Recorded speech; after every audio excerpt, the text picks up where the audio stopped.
Greetings, fellow Empyreans. I am Ashtrothy, and this is the Eve Universe Show. How's it going, guys? There you go.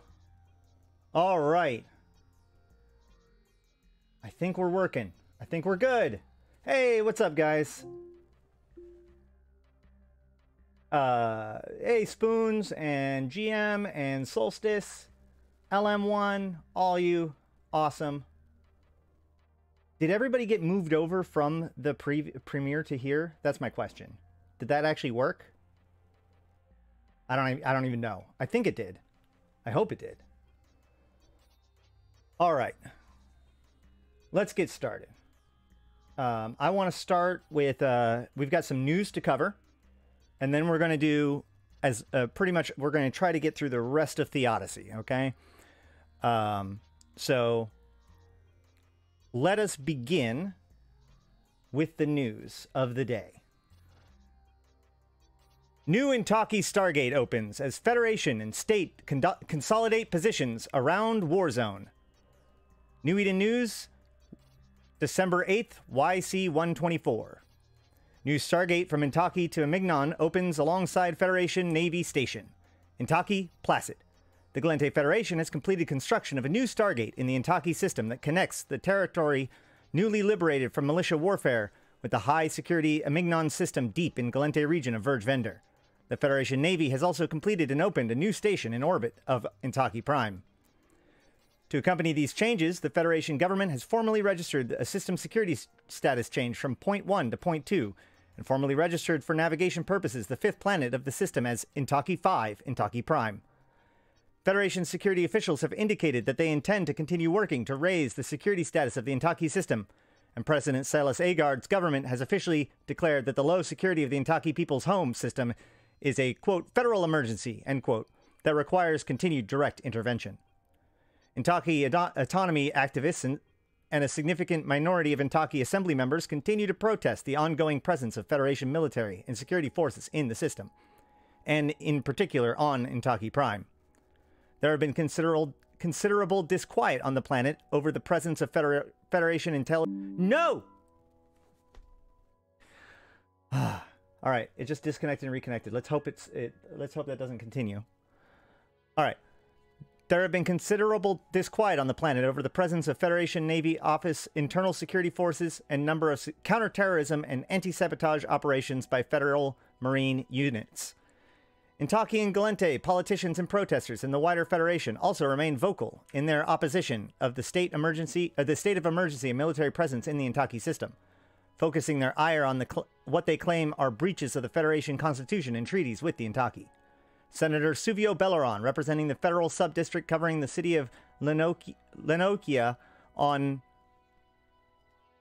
Intaki Prime, has continued to be vocal in his opposition to the Intaki system policies of President Agard's administration, though his stance has been met with skepticism due to the history of central interventionist politics and social and economic policy. Senator Faron Shu, a longtime foe of Belleron, representing the Yinmei home planet of Chandali in Lursatan system, was notably acerbic in comments with on the apparent shift. Quote, "The whole federal Senate knows that Belleron is an opportunist whose ambitions is only matched by his appetite for imposing his worldview on others. We now see clearly that Belleron is happy to stamp his cultural values on anyone who isn't Intaki, but is also keen when it comes to his grip on the political power base on Intaki Prime being threatened by the sensible security policy of President Agard." Caldari State solidifies presence in Syndicate with 3 Navy stations in DS-TAC M4Q constellation. UM-TAC Q7F Syndicate.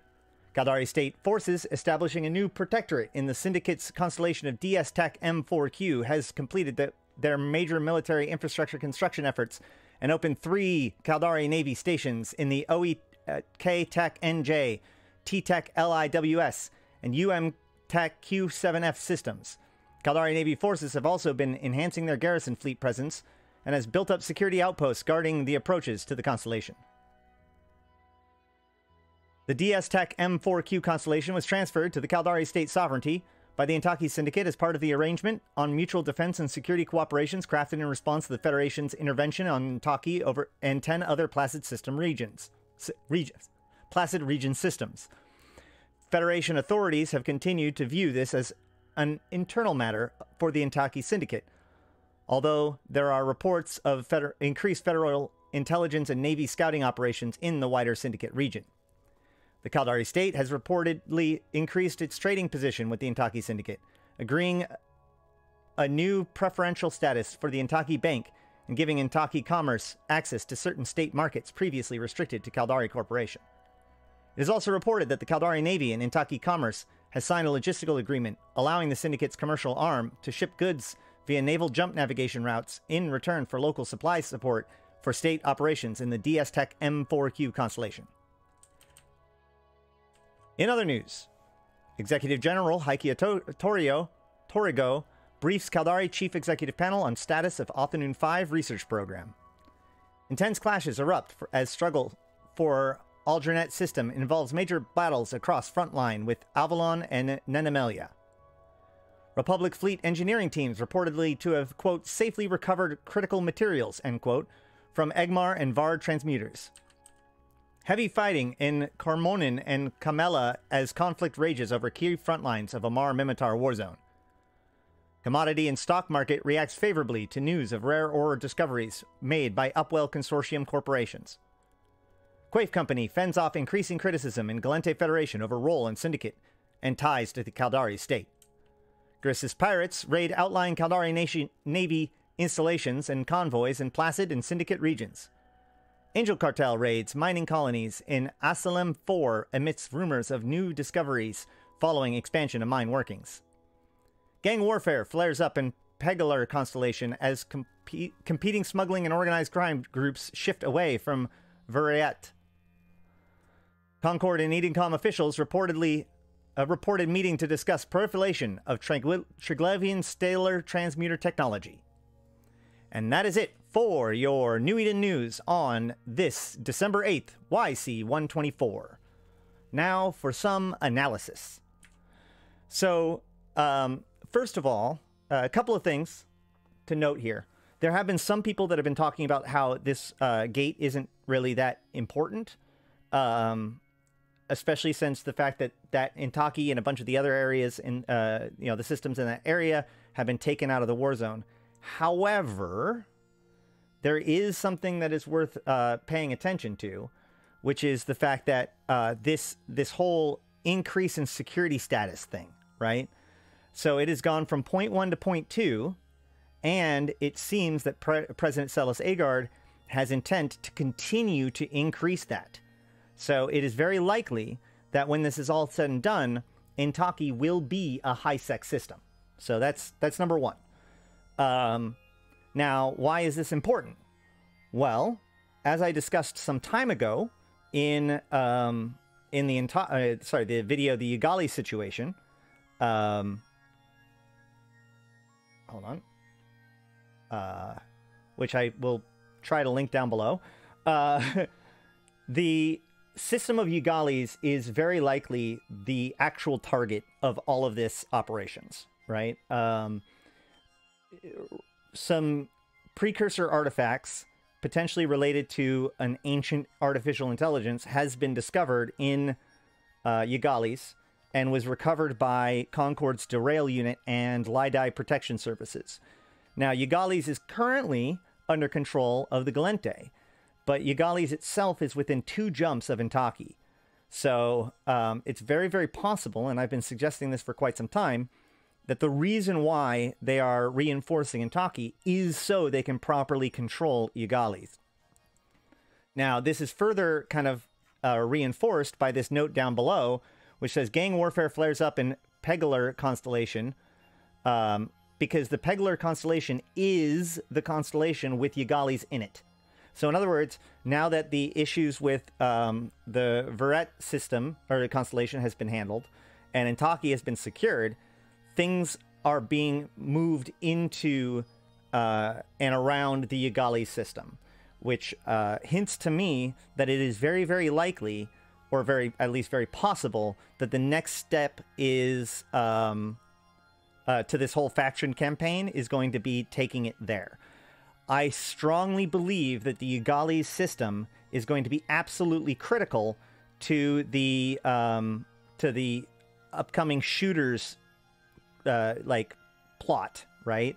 Because the shooter is related to the other and war clones and precursor stuff through that, and therefore the relationship between that and Ugalis cannot be underestimated.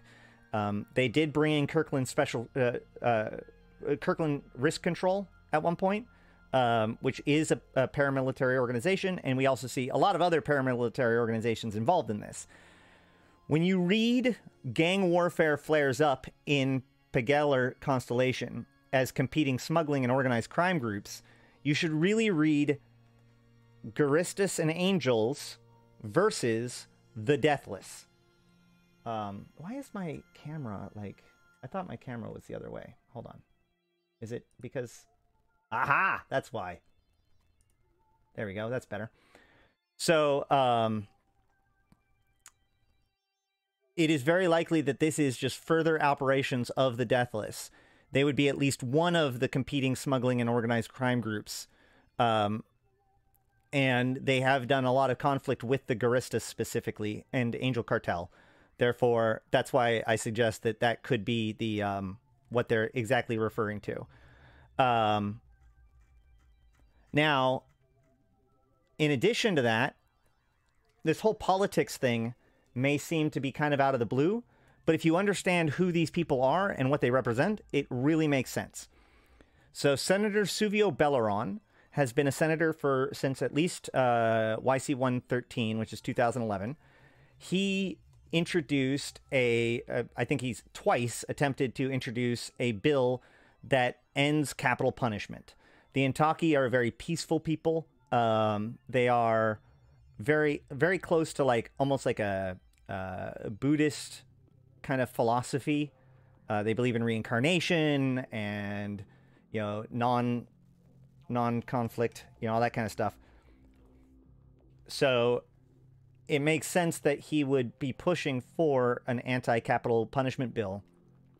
He got it passed through the Senate just before the election. Well, not just before, but a little bit before the election. But Rodin sat on it and didn't sign it and didn't act on it until the election was over, allowing the next president to make the decision. Well, the next president was Celis Agard, and she sat on it until the Stargate construction project happened, in which case the Intaki, actually, the Intaki delegation of the Senate supported her infrastructure bill and thus allowed her to pass her agenda while still vetoing Suvio Belleron's bill. It's really interesting because Senator Suvio Belleron is from Intaki. He is an Intaki representative.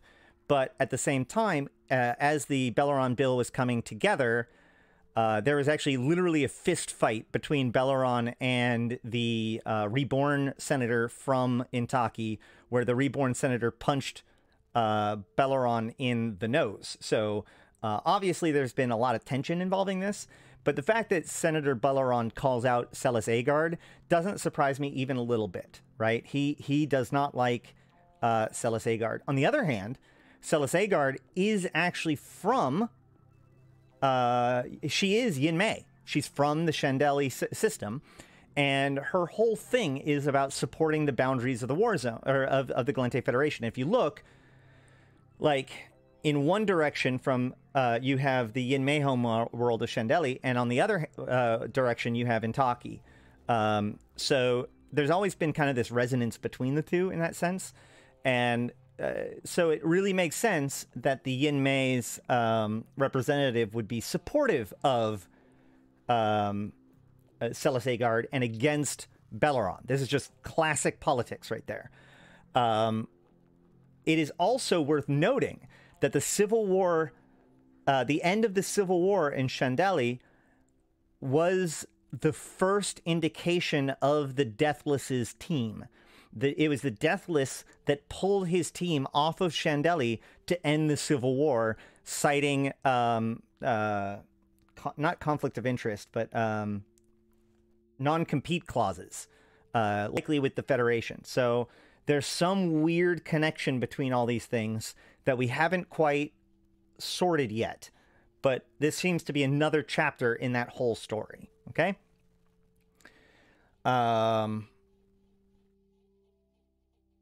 Next. The syndicate buildup, I think, is really interesting. There is a lot of rumors that that this could potentially bring the syndicate into faction warfare. Now, the question is, if that happens, will they remain as nullsec or not? You know, having a nullsec region of what happened to the Intaki Holy Leader kid that they discovered a while back? The reborn Idama. Last we heard, the Intaki attempted to rescue him from, or her, I can't remember, from the Khanid slaver ship and failed.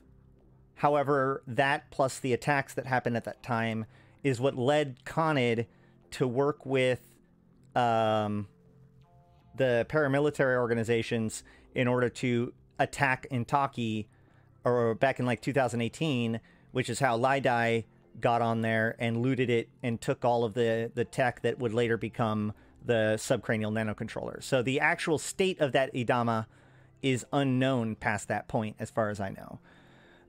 Any rate, so the thing is that the Intaki system has changed its security status, but the Syndicate region has not, or at least this constellation has not. So the question is this going, you know, where is this going to go? Is this area going to become part of faction warfare? Is it not? How are we going to impact it as it goes? How are these developments going to be to continue? And we're just going to have to keep an eye on there. But it's very possible that these pieces are going to come together in the next faction campaign. Now, I don't personally expect the next faction campaign until next year, because the winter holiday starts next week. And generally speaking, CCP likes to put on the winter event and then go on vacation. So the likelihood of them like doing new crazy stuff in December is relatively unlikely. They could have things primed up for January. January is usually a quiet month because of the fact that they take a break in December. However, we see, like, for instance, with the Dragonar Blitz event and the introduction of the Nirvana implants, that if they have something prepared already, then of course they can come out in January. And what's happening now is stuff that they've prepared for quite some time, it would seem, at least on some level. So I would expect that the next faction campaign would start likely next month, but we'll have to see. Yes, the Doctor Who event was also in January or February, but again, that was an event that was worked on for over a year. So, January is one of those interesting times where it's a nice quiet window for them to put something if they have something, but they're more than willing to not have anything, I guess is what I'll say.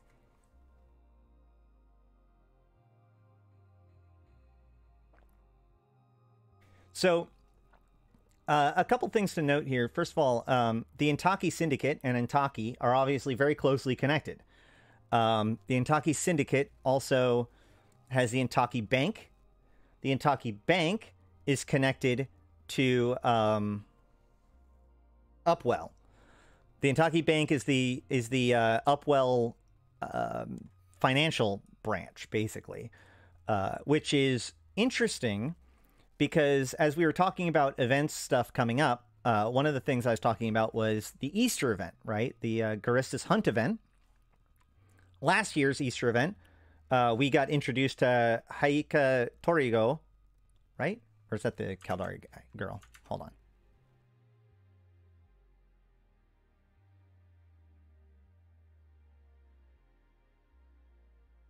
No, Haika Torigo is the Caldari leader. Then it's oh my god, I can't remember her name now. Either way, the Tanuki the Garistis operative, was we got her records last year during the Easter event, and that's the same time in which the Intaki peace treaties were being discussed and were disrupted by the Deathless's agent, which is God, I can't remember anybody's name right now.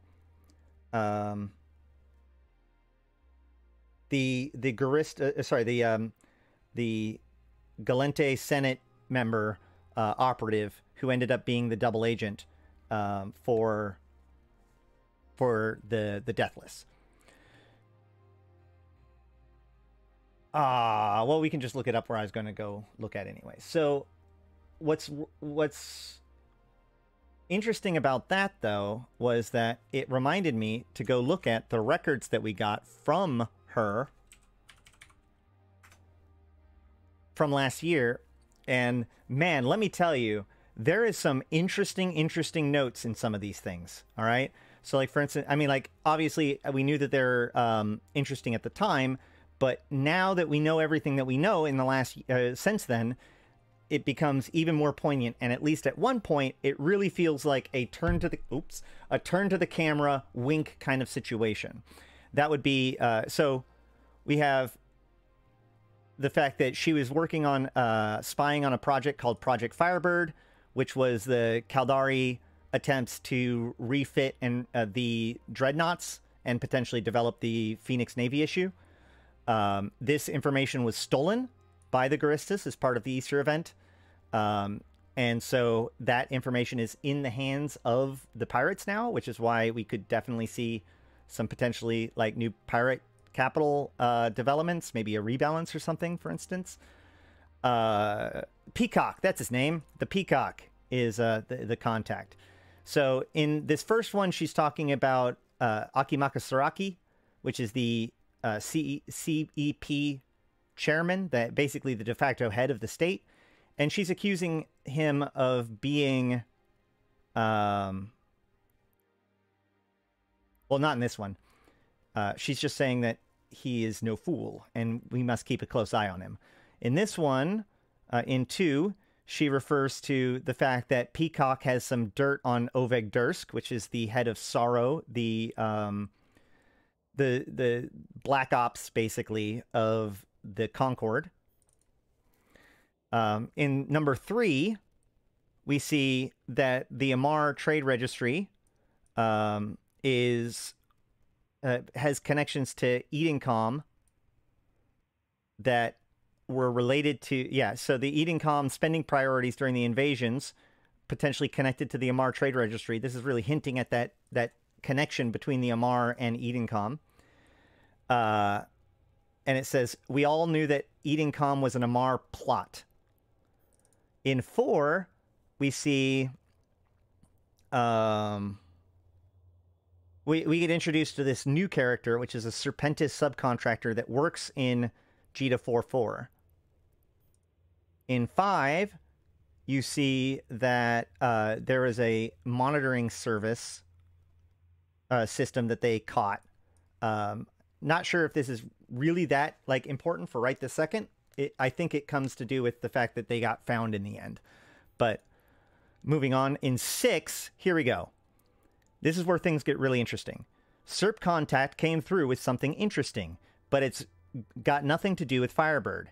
Seems Upwell and PKN might be playing a double game behind the scenes when it comes to the Intaki. Hard to believe that Old Man Mordu would put up with something like that, but word is that he's got a new obsession these days, i.e. clones and all of this transmuter bullshit. I believe anything of the Forest faction and Upwell's so distributed.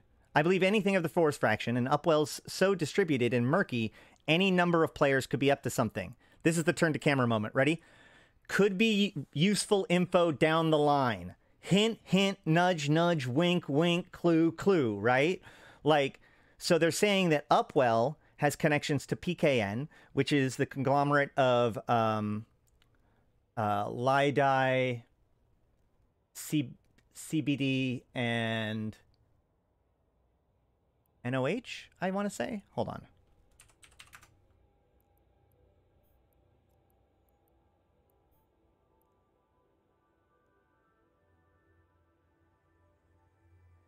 CBD, Lidai, and Nogahuvi. Yeah, NOH. Nogahuvi. So what they're suggesting is PKN, the people who did the renovations of the G244 station and created the Hypernet, and also some of the most shadiest people in the Caldari state, are in bed with Upwell, which we already kind of suspected. But if you think about it, if they are playing a double game when it comes to the Intaki, well, then the growing relationship between the Caldari state and Intaki Bank, which is connected through Upwell, seems a mite bit suspicious, doesn't it? So that's going to be something to pay attention to. Yeah.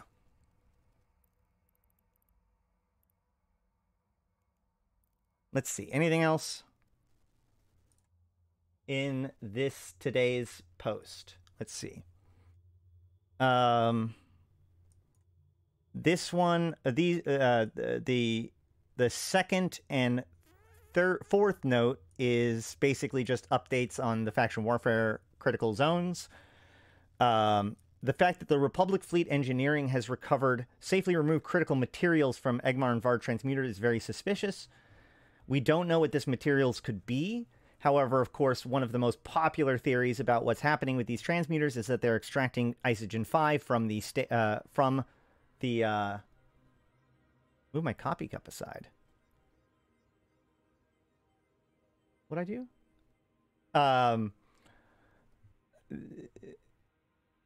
Where was I? The Isogen 5 may be, in fact, what they are extracting out of the star. So it could very well be that the Republic Fleet are recovering the Isogen 5 for who knows what reason that they will actually use it for, but it's definitely worth noting.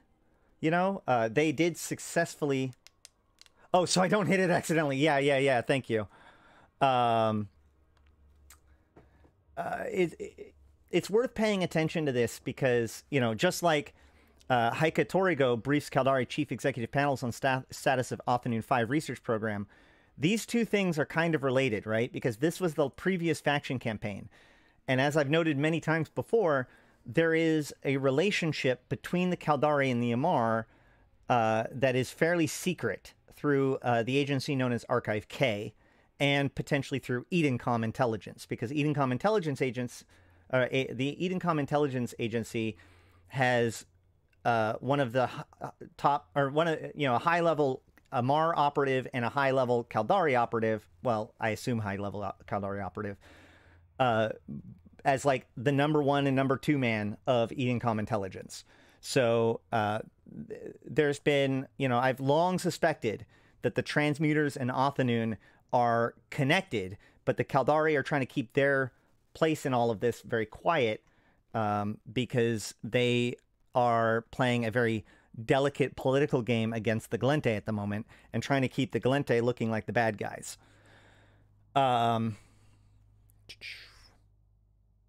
Commodity and stock markets react favorably is related to the rare order discoveries, which I posted on the YouTubes yesterday, the world news involving that, which we will look at in just a few minutes.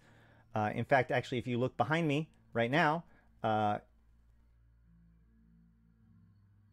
here, hold on.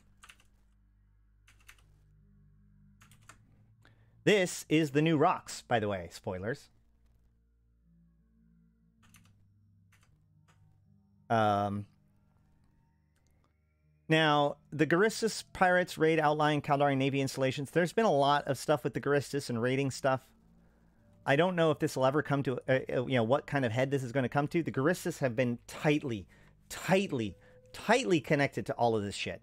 Not only through the Tanuki, but also, as the Tanuki references in another one of her messages, that apparently Peacock was associated with one of the Garistas raids on the Caldari House of Records that involved Archive K, which is, again, that secret partnership between the Caldari and the Amar.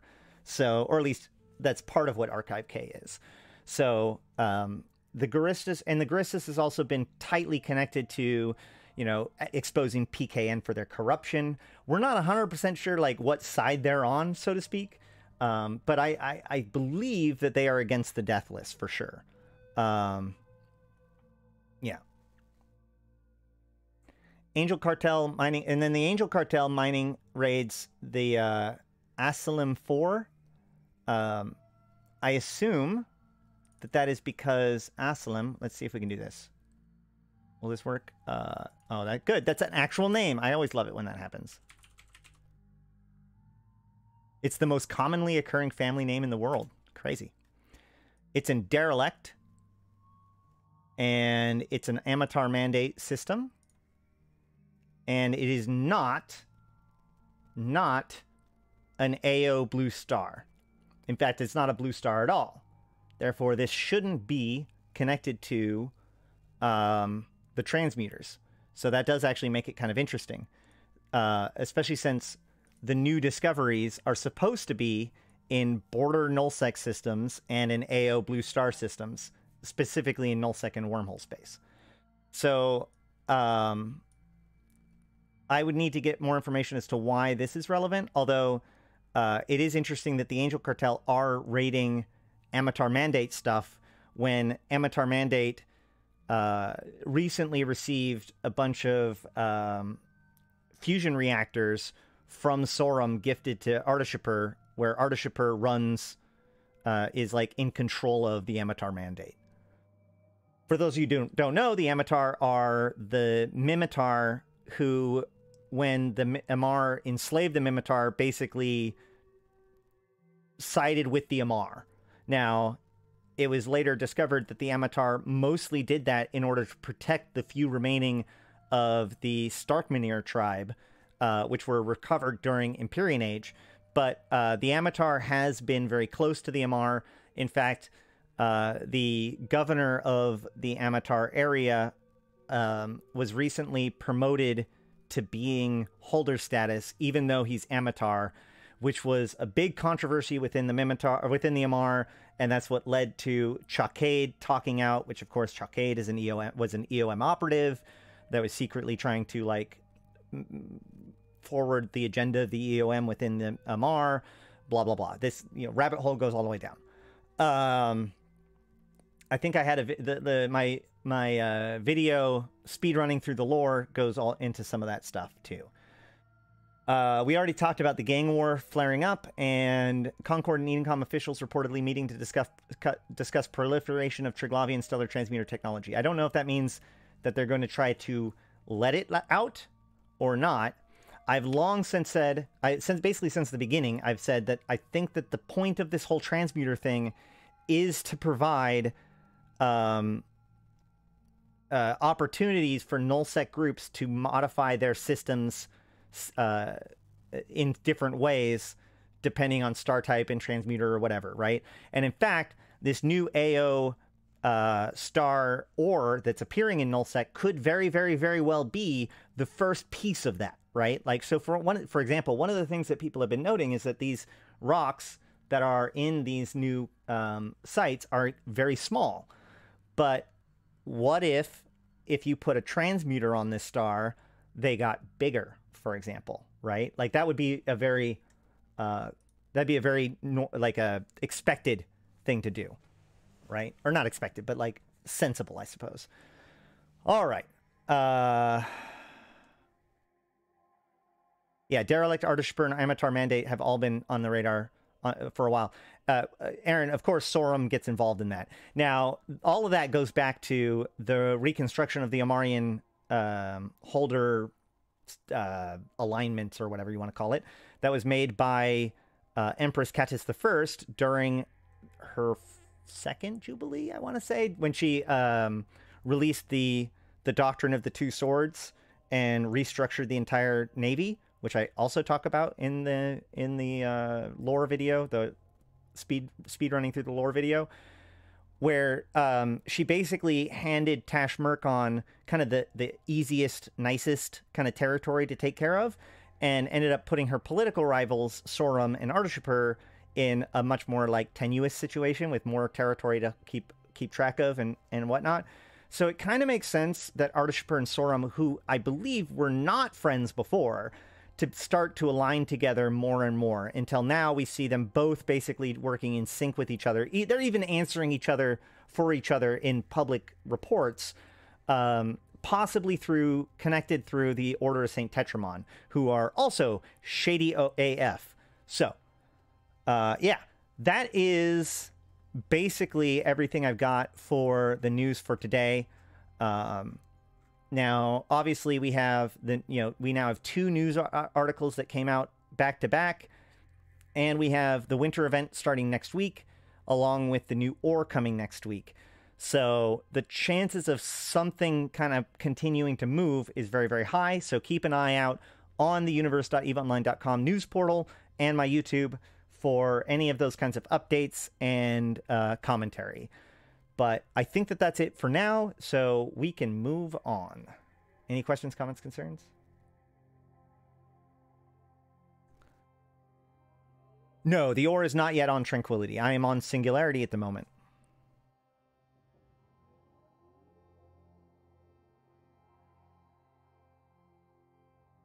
Okay. So, speaking of these changes, let's just... Actually, you know what? I need to go over some of the news first. The real EVE news, like the EVE the game news. We'll just go through these things really quick.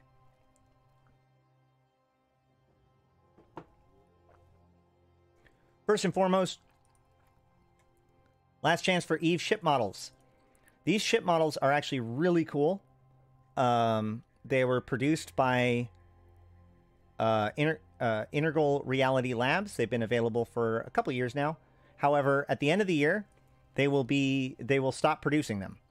Unknown if this means that they're going to do something more, if they didn't feel it was successful enough, if they finished their run. I don't know. But all I know is that they suggest that it would make a good Christmas present for your special someone on Divinity Social.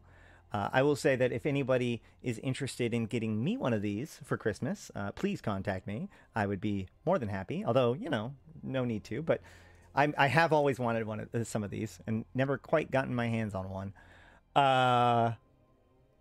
But just to look at those real quick, we have quite a few. One of the interesting things is that the price does not necessarily relate to, like, the strength of the ship, right? Because it has to do with the size of the model. So, but they have quite a few. They're really pretty. I personally think that the Amar ones don't quite work because it's yellow instead of gold. But, besides that, I think that my favorites are the Astero and the Stratios. But the Tristan looks really good. The Macario looks really good. Like I said, I don't have one of these, but everyone who I've talked to that has them says that they're really good. Hold on.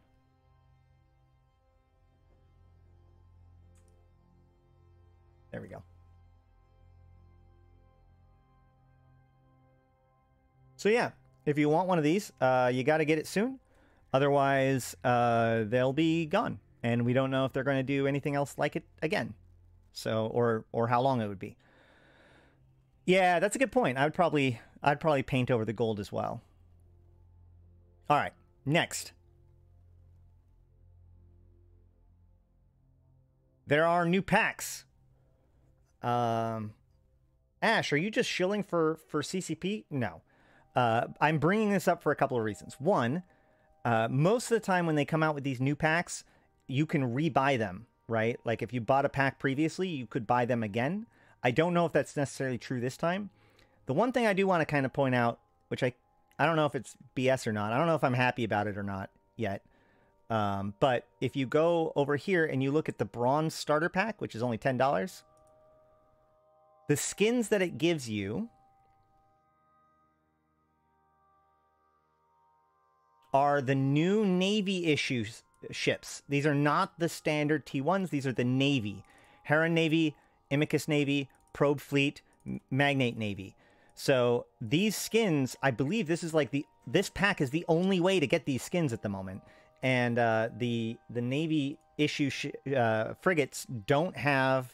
I think this is like the only skin that they have at the moment. So I don't know if that's important to anybody. It could very well mean that if they stop selling this pack, that these skins could become more valuable.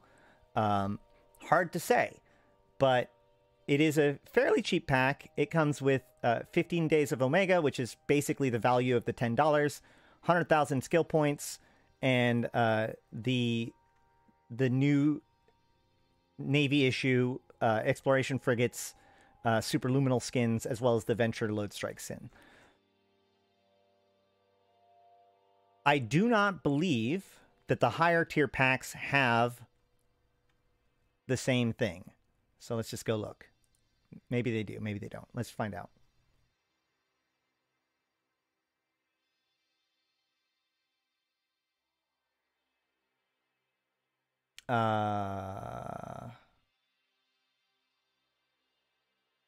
Nope.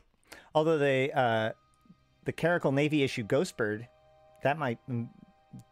A lot of people really like the Ghostbird skins, and they are often hard to get, so that might be a good one. The Augurer Navy issue Sorum skin is like, do you want to be an Augurer Navy issue that gets confused for a Guardian? If so, get this one. So yeah. A lot of these skins, I believe, have been released in other ways. I'm not 100% sure. But obviously, these T1 ships also have a lot of other skins available for them that are quite good. So yeah, it doesn't look like... Let's see if this one has... Let's see what kind of destroyers this is, if that's Navy or not.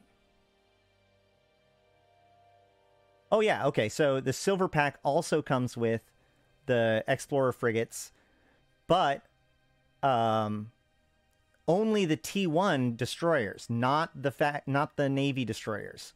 So that's quite unfortunate. There's also an interesting one. Gosh, now I need to look. There's another weird one that I found, which was like... One of them has... Is it this one again? Hold on.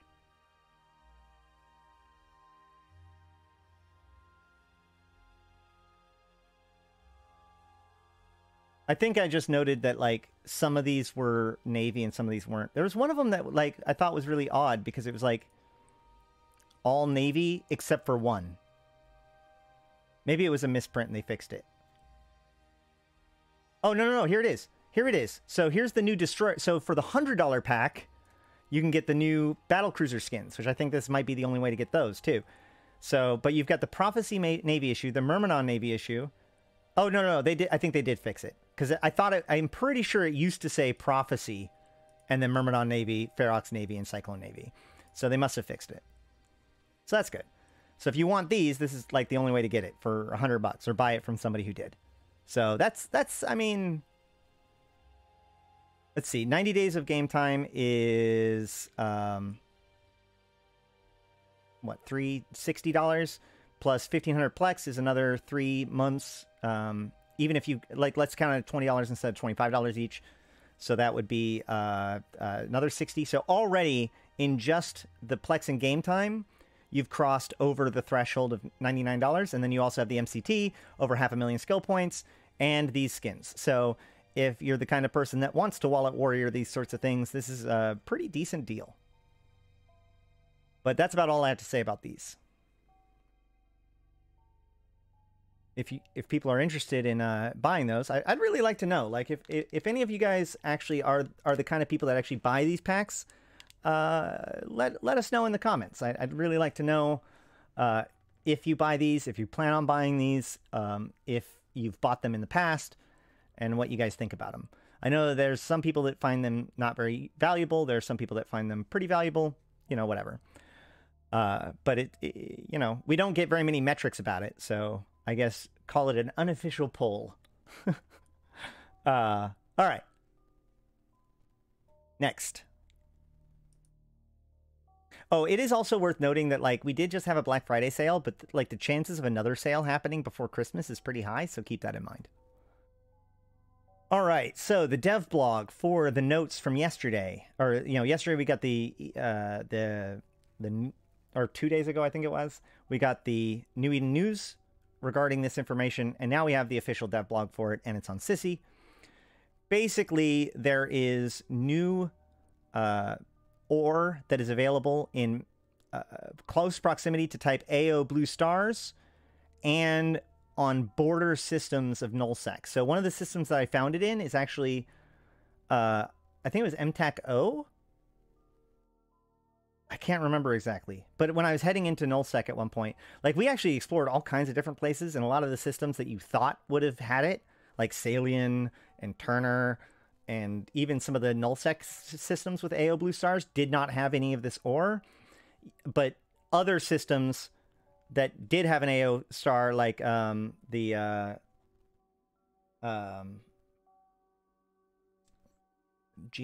mentioned it earlier. SL Tech, I think it was. And UNSC Marine, yes, there is a link to that, and I'll be sending it in just a second.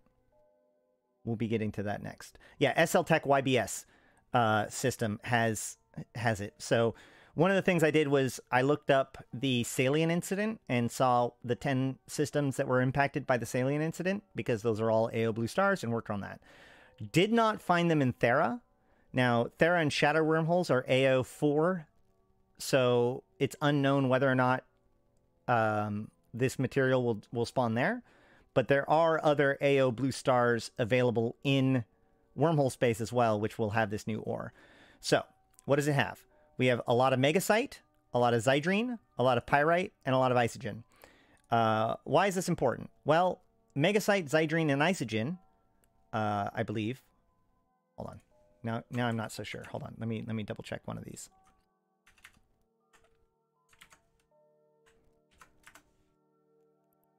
Don't want to give out bad info.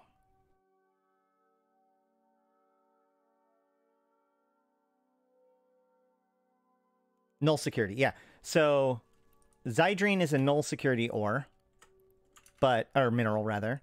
But Isogen and Megasite are wait, hold on. Now I'm double guessing that too. Let me double check. Yep, Megasite is also a nullsec ore. But Isogen specifically is probably one of the rarest and hardest to get ores or minerals at the moment. It is found only in low-sec and Pokvin up until now. So this actually ends up giving a pretty big gift to nullsec groups, especially ones that have these qualifying systems within their area of space. The additional Pyrite I kind of find sort of lame, but that might be because I mine R4 moons and so have just way too much Pyrite. But I do know that a lot of other people are short on it. So this will allow people to have that. You can still import the Tritanium in by using compressed dense Veldspar. So having that Pyrite out there really increases nullsec's ability to be a little bit more self-sufficient. Yeah, and it does make territory a little bit more interesting as certain systems become more valuable than others. The list of type AO blue stars was thankfully provided on Reddit today. Let me link it.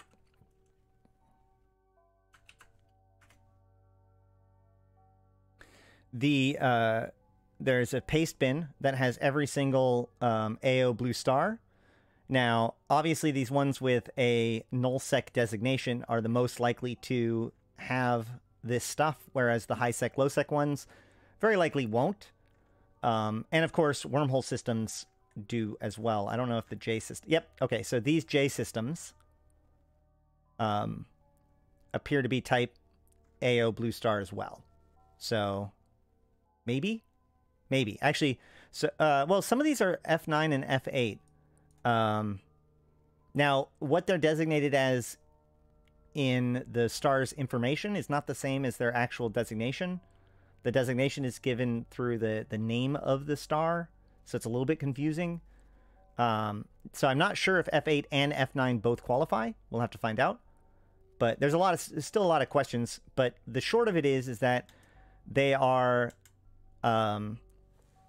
slightly loosening the absolute restrictions on what minerals are available in what areas of space, allowing for people who are willing to be able to access ore from other bands of space in their area more effectively. Now, the thing about this, though, is that, as it has been noted in several different places,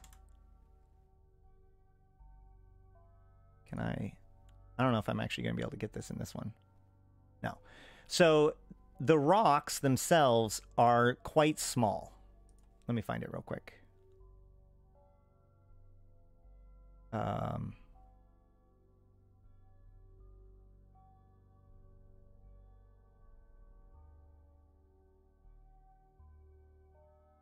This post on Reddit. This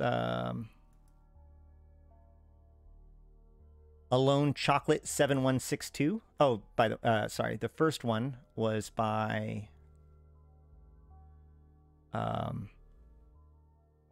Zanarmumi from Purple Helmeted Warrior, supposedly. So thanks to him for doing that calculation. It would be a pain in the butt otherwise. So as you can see, these rocks have a very small quantity. However, it is worth noting that I think that the overall size of these rocks are actually designed to be smaller than normal and are also compressible. So on the one hand, you have lots of little rocks. On the other hand, you have a mineral type that you can't really get any other way. So, at least not in nullsec. So the question is, how are these going to get mined? Now, I think that, there's a lot of people that are like, oh my God, it's like a quarter of a cycle from a Hulk or something like that. I don't think these are designed to be mined by Hulks. I think that these are designed to be mined by things like prospects, right? This is the kind of stuff that you ninja mine, right? If you, yeah.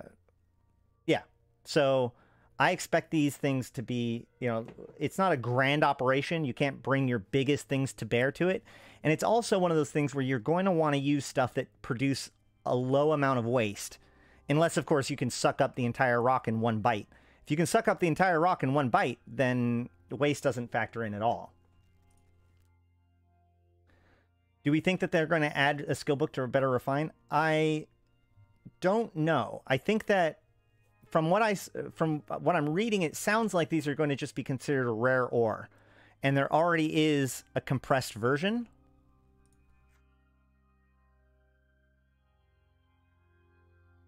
Actually, what am I doing showing that off? Hold on.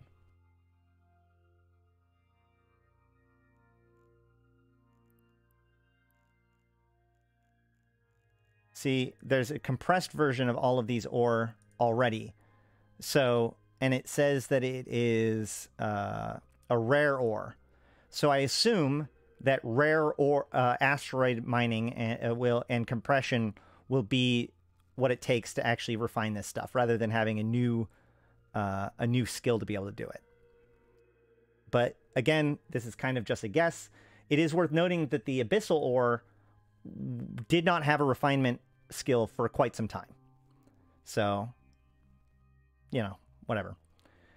This actually seems like a kind of thing that like a Rorqual could jump to with a conduit mining fleet and just rip it all apart with a bunch of little prospects or whatever, and then pull them all in and jump home, right?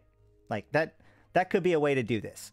However, of course, these are going to be very specific systems, so it'll be hard to, or like you're going to have to plan your strategy accordingly. And the border systems are generally the most dangerous systems, so worth keeping that in mind. And once again, we'll look at the. This is what the ore field looks like.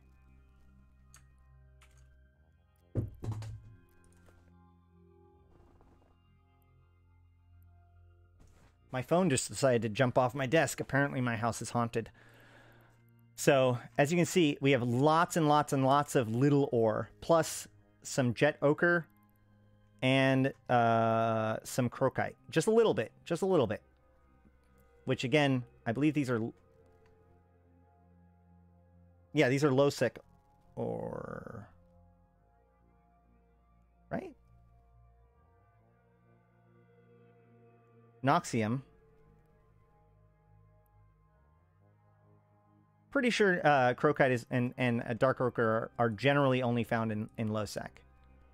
Yeah, so huge amounts of isogen and huge amounts of Mexilon, or Megasite. So, or Noxium. So basically, if you control these belts, you can actually get ore or minerals that are normally only available in low sec, which makes it the most valuable ore currently available. I suspect that CCP, they put that minerals in low sec only in order to make it very valuable, but at the same time, mining in low sec isn't overly popular, so this could be an attempt to restabilize the isogen market, which, exploded when they did the mining overhaul, or the mineral overhaul, I should say. Yeah. Yeah. Exactly. You warned me about I'm very aware of my cup of coffee.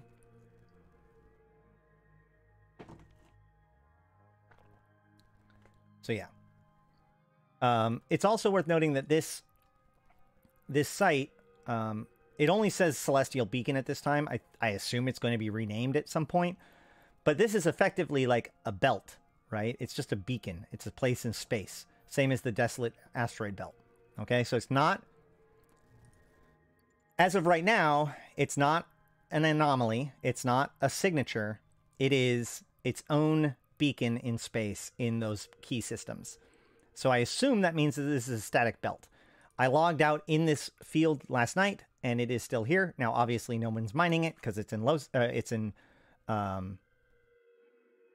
Sissy, but still, it's still here, so it didn't despawn automatically, at least. Hold on. Let me set up my camera again.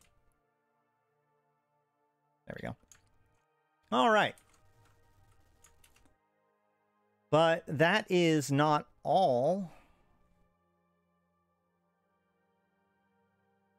In addition to that, we also see that moon ore extraction is going to be reduced by 25%. So in high sec, this doesn't terribly matter because, we're just going to drop more moons, right? Every moon is an R4 moon. Who gives a shit? Just drop more. Maybe a little bit more fuel, but in the end, who cares?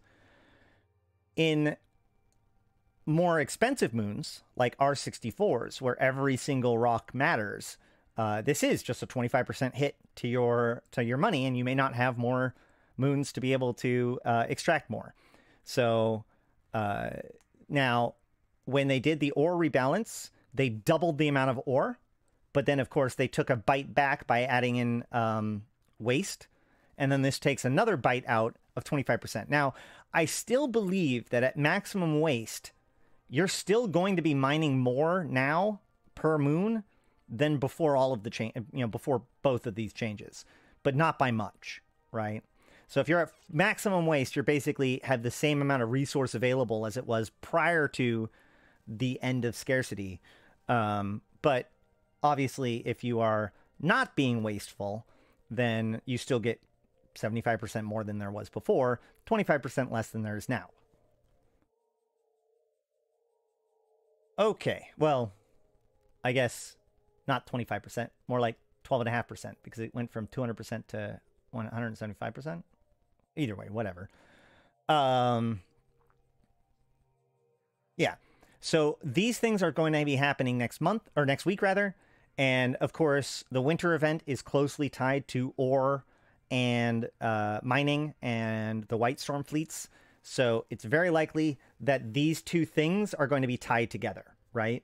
The discovery of the new ore and the winter event will probably somehow be tied together in the same way as the compression changes were tied to I want to say the Valentine's Day event, and the capital changes were related to the Easter event from last year, right? So expect all that next week.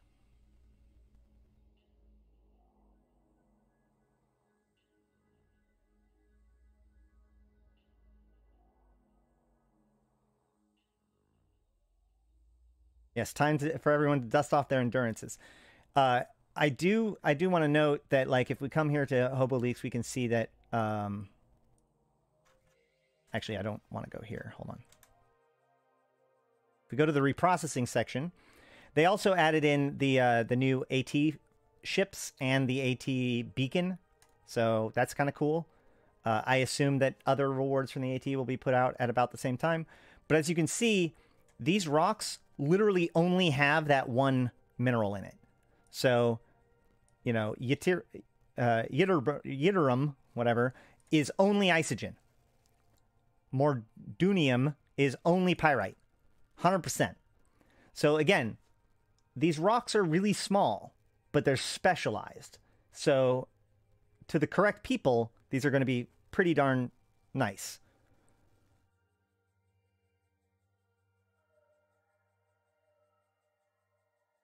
However, these aren't the only things that have been added to...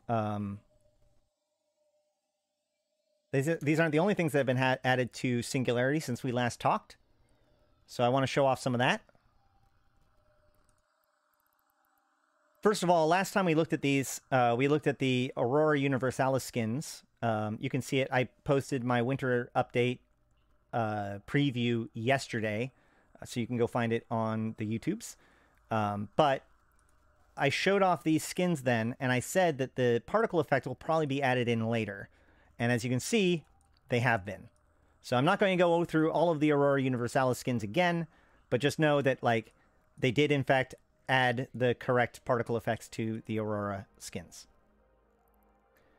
However, there's a new skin in town. These are kind of interesting. First and foremost, it's called the Luminae Polaris skin. Polar lights are a common sight on many of the planets across New Eden, varying according to atmospheric conditions, planetary magnetic fields, and stellar... Hold on a second. That text seems familiar. Nope. So this one actually goes into all of the different ways that the aurora is seen by the different empires. This one, in a similar way, is talking about the idea of the aurora, or polar lights, which is, you know, the aurora. But yeah, polar lights are a common sight in many planets across New Eden, varying accordingly to atmospheric conditions. And I'm back. Man. I'm going to have to look into why that's happening. Danny sent me a link to look into it, but then it stopped happening, so I didn't actually dig into it. So I'm going to have to figure out why that disconnect, reconnect thing is happening with YouTube. All right. Polar lights are a common sight with many planets in New Eden, varying according to atmospheric conditions, planetary magnetic fields, and the stellar winds of a local star. Many cultures consider these dramatic displays of the skies above their planets to be awe-inspiring and dramatic, and they are a source of much myth and art. In some cases, extreme aurora activity can be potent and impending disaster, a portent of impending disaster, and increased or even extreme stellar activities can indeed wreak havoc on inhabited planets. Even so, the Luminae Polaris nanocoating commemorates the more attractive and inspiring side of these dramatic phenomena. Yeah, I mean, it's not just the Turner event that involved extreme stellar ejections, but all of the Salian incident was, like, that is what shattered the planet, was a massive coronal injection along the polar, polarized line of the planet one of their various star systems. So, yeah, not all stellar radiation is friendly. So let's look at these skins.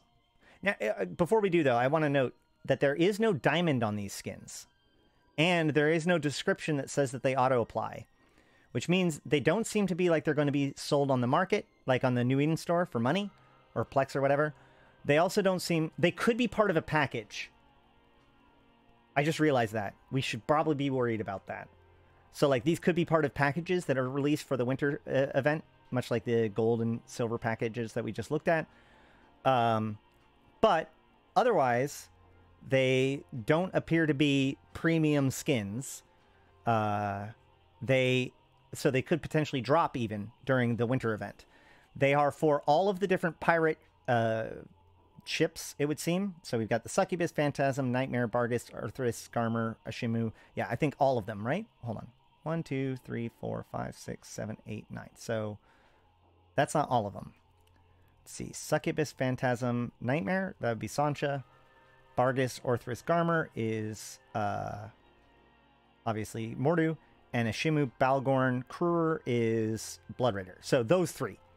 Sancha, Blood Raider, Mordu. Mordu is, of course, related to all of this new extraction stuff and Intaki Syndicate and the War Clones and a lot of the conspiracy stuff. Sancha is directly connected to the Winter event with their White Storm fleets. And the Blood Raiders have been kind of sitting there just out of the wing, ready to pounce. So that could be something to keep an eye on. But let's look at these skins. I just picked the weirdest one to look at. So you can see that it has the Aurora effect on it. I assume that that's a correct particle effect because it is slightly different than the Aurora Universalis skin. It is a very shiny green in the front, very shiny green, blue in the back. Let's look at them in order. So that would be the Succubus. I posted all of these on Reddit and Facebook, or Twitter as well. Phantasm. The Nightmare does not have enough good skin. You know what? I'm going to just say this. If this is part of a premium pack, I'm going to lose my goddamn mind. I'm going to make an entire video about how pissed off I am. Because the only other really good Nightmare skin is this one, which was also part of a package. So, holy shit, if they only release Nightmare skins for premium packages, I'm going to be very mad.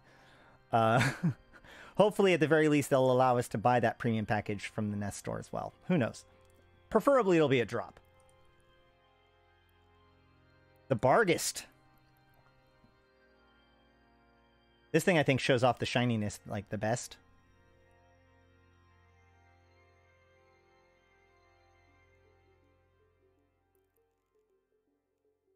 Arthris.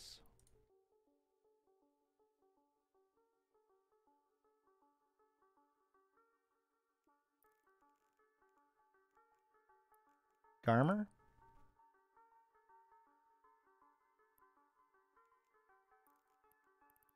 Real quick. Oh, yeah. So these are the same. So you got the frigates. You got the pirate frigates as part of the Aurora Universalis. So the pirate, the Kruer, the Succubus, and the Garmer are going to get both the Aurora Universalis and the Lumine Polaris skin. So this is Aurora Universalis. Oh, it is the same effect. Uh-oh. That means that this particle effect is in question. This could be a mistake. But I doubt it because it's on all of them. Oh, no, it isn't. It isn't because the Aurora Universalis has these back ones too. So this one might be a mistake.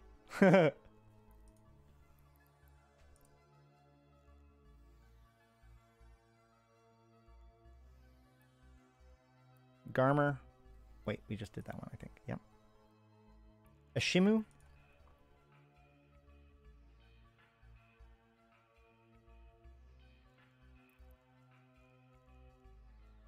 Balgorn.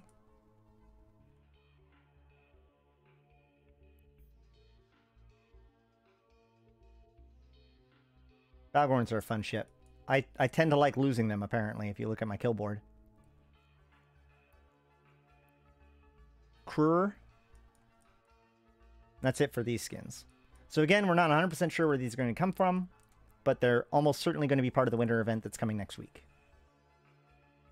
In addition to that, we have the Paragon gift ideas. So like right now, if you make a new character and you get a certain number of points in the air career path, you get given a free destroyer and destroyer skin. You get given one Plex, and then you're allowed to go on the market and buy one of 3 skins, I think it is, for the ship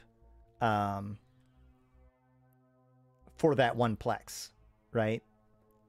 And I don't remember exactly all of the ones that it was for before, but They are... Actually, I think, you know what? I honestly think that these are the same ones. I think that they're just patched directly into Tranquility, and then now we're seeing them on Singularity. That could very well be what's happening. Hold on, let me double check.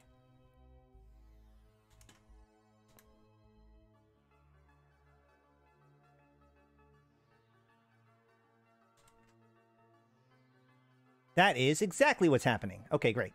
So these are the skins that are already available. So basically, if you're like Amar, you're going to be given, and you finish the Air MPE, you're given the ability to buy either this one, or this one. I assume that the Enforcer one is part of the the career path for the Enforcer, but as the rest of them are. But I'm not 100% sure on that one. Now, I still do not know how to get these if you're not a brand new player. If anybody knows, let me know.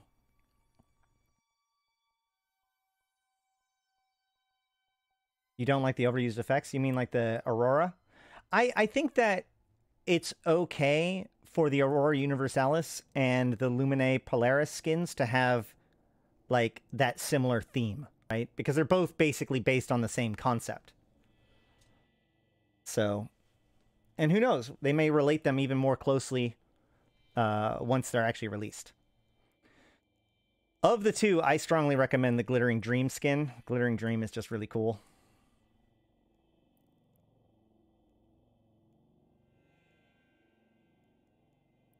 And then we have the new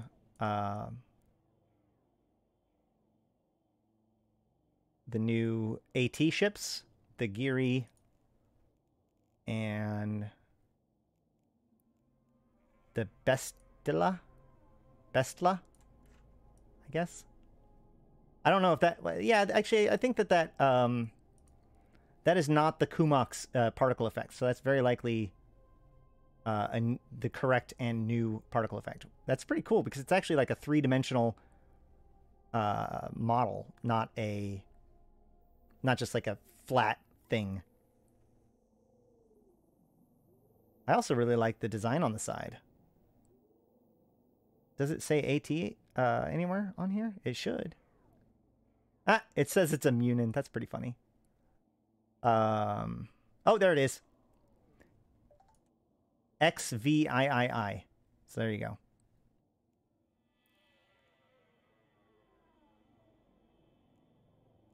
We have all the new ore. We have some new sites added, or new models and stuff added for the event, the winter event.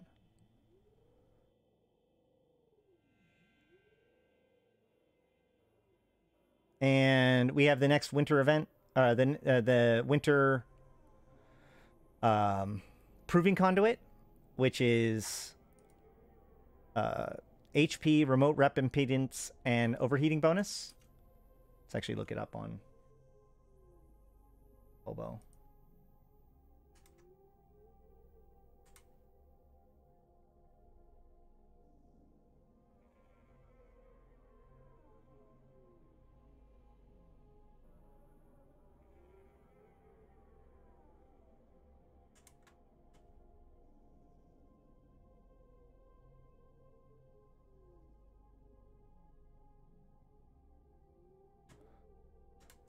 Here it is.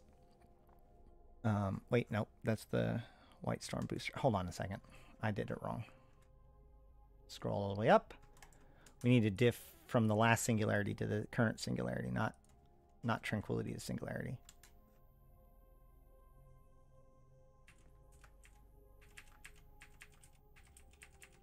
Start from the bottom.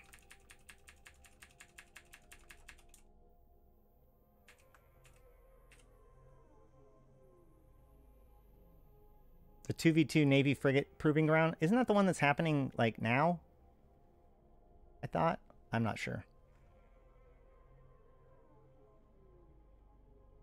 Here we go. December 10th through 12th is... Yeah, so the Navy one is this weekend. And then... Wait, hold on. Oh, no, no, no. This is I think this might be part of the winter event. So the winter event could actually start like literally tomorrow if they wanted it to.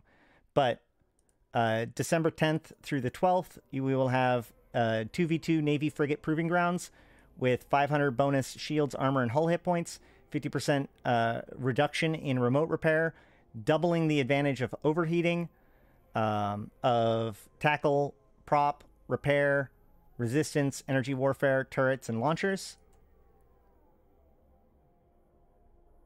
I thought there was one for the winter event as well. But then we also have this winter event expert system, which I find really interesting. So one of the things that they've been doing is giving us an expert system connected to the event, especially if the event has some sort of need, right? So the winter event has 3 different components: a hacking component, a combat component, and a mining component. Now, the problem is that the mining component historically has been a big problem for alphas because ice mining is sort of restricted, but also like the venture isn't really that great at it. So what they're going to be doing is giving us all access to the ore expedition frigates. So T2 mining frigates will be available as an expert system during the winter event. Yep. Oh, ice mining is unavailable to alpha players. That's right. Okay, so it's totally unavailable before. So now you're making it available for 3 days. Excellent. Thank you for that clarification, Sutonia. The Winter Nexus starts on the 15th. Man, Sutonia, you're removing all of the mystique. No, I'm just kidding. So the 15th? The 15th seems really late. I would have expected it to be no later than the 13th, because generally there's 12 days from the beginning of the winter event to Christmas, at the very least. So does that mean our the Yule skin is going to activate before the winter event does?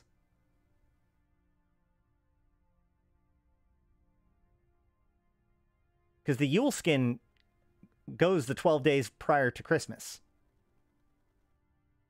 The Yule Star skin.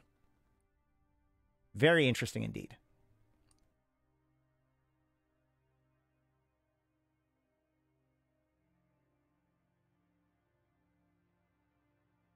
Okay. I think that might be it. That might be it. We might be done.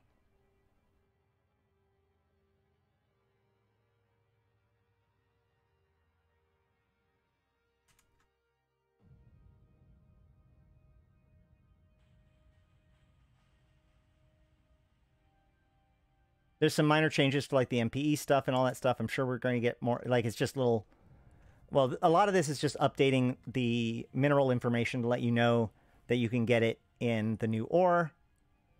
There is some tweaking to the NPE text, which is pretty common nowadays. And I think that that's about it. Okay, cool.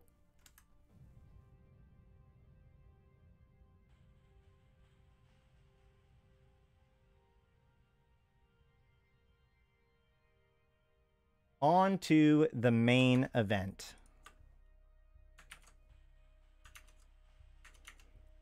All right, we are going to be continuing the reading of Theodicy, starting with chapter 5.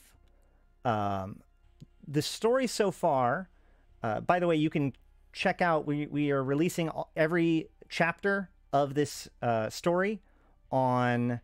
oh, shoot, one more thing. By the way, shoot, dang it.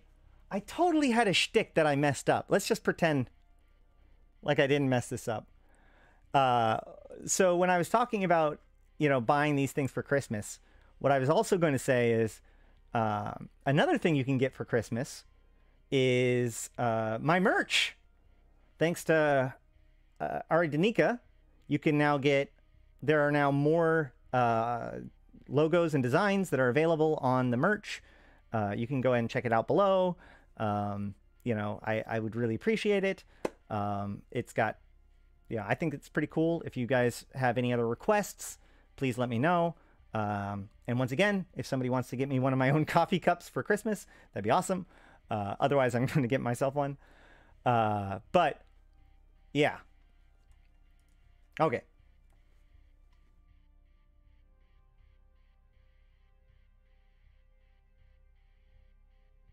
Oh yeah, it should be chapter 5. Whatever.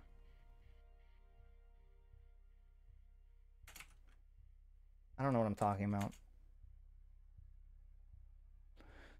Okay, so the story so far. Theodicy is a novella that is created, that was made by Tony Gonzalez, who is the same writer as The Empyrean Age and Templar 1. This is one of the longer, chronicle type stories that, and so last time we only got about halfway through, but we're going to continue on with chapter 5. So far, we've been telling the story of there's a mining colony that basically the Amar had attacked one of the core planets of the Mimitar, Iana, and had bombarded it and taken a bunch of captives and brought it to this mining colony as slaves. It turns out that within that group there was a few people who are known as the elders, which are these extra special spiritual leaders of the Mimitar tribes. So there has been a mysterious group known as the Adheduani, or the Order, which seems to be able to control people, or at least talk to people in their mind. They caused one of the Mimitar slaves to self-destruct and send out a signal, which drew the attention of this kind of washed-out Galente intelligence agent who has been tracking the Order for a while, and everybody thinks that she's crazy. So she's headed to this area, and when she got there, she discovered that both the Mimitar and the Amar had also arrived. The Amar was being ran by a military commander, which is one of the most favorite people of the Emperor. Mechio Sorum, the current heir of the Sorum family, had sent this military commander effectively to his death. The thing is that this mining colony gets bombarded by asteroids as it moves through the asteroid belt in its normal orbit, and that impact occurred shortly after everybody showed up.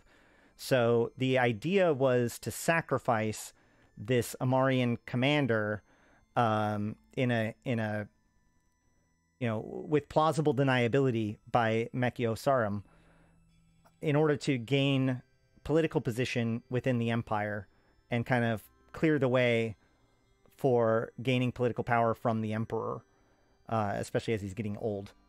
So meanwhile, that girl, the Federation intelligence officer or lady, was shot down but rescued by a squad of Jovian fighter pilots who brought her into the mining colony and captured the Amarian commander rather than letting him die, and brought them all on board.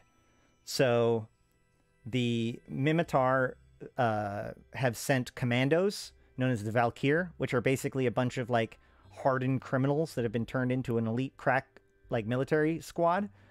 They were sent in order to rescue those elders, but the Jove have more or less stopped them at this point, but not fully, but stopped them from killing the Jove. And as I said, captured the Amarian dude and rescued the lady.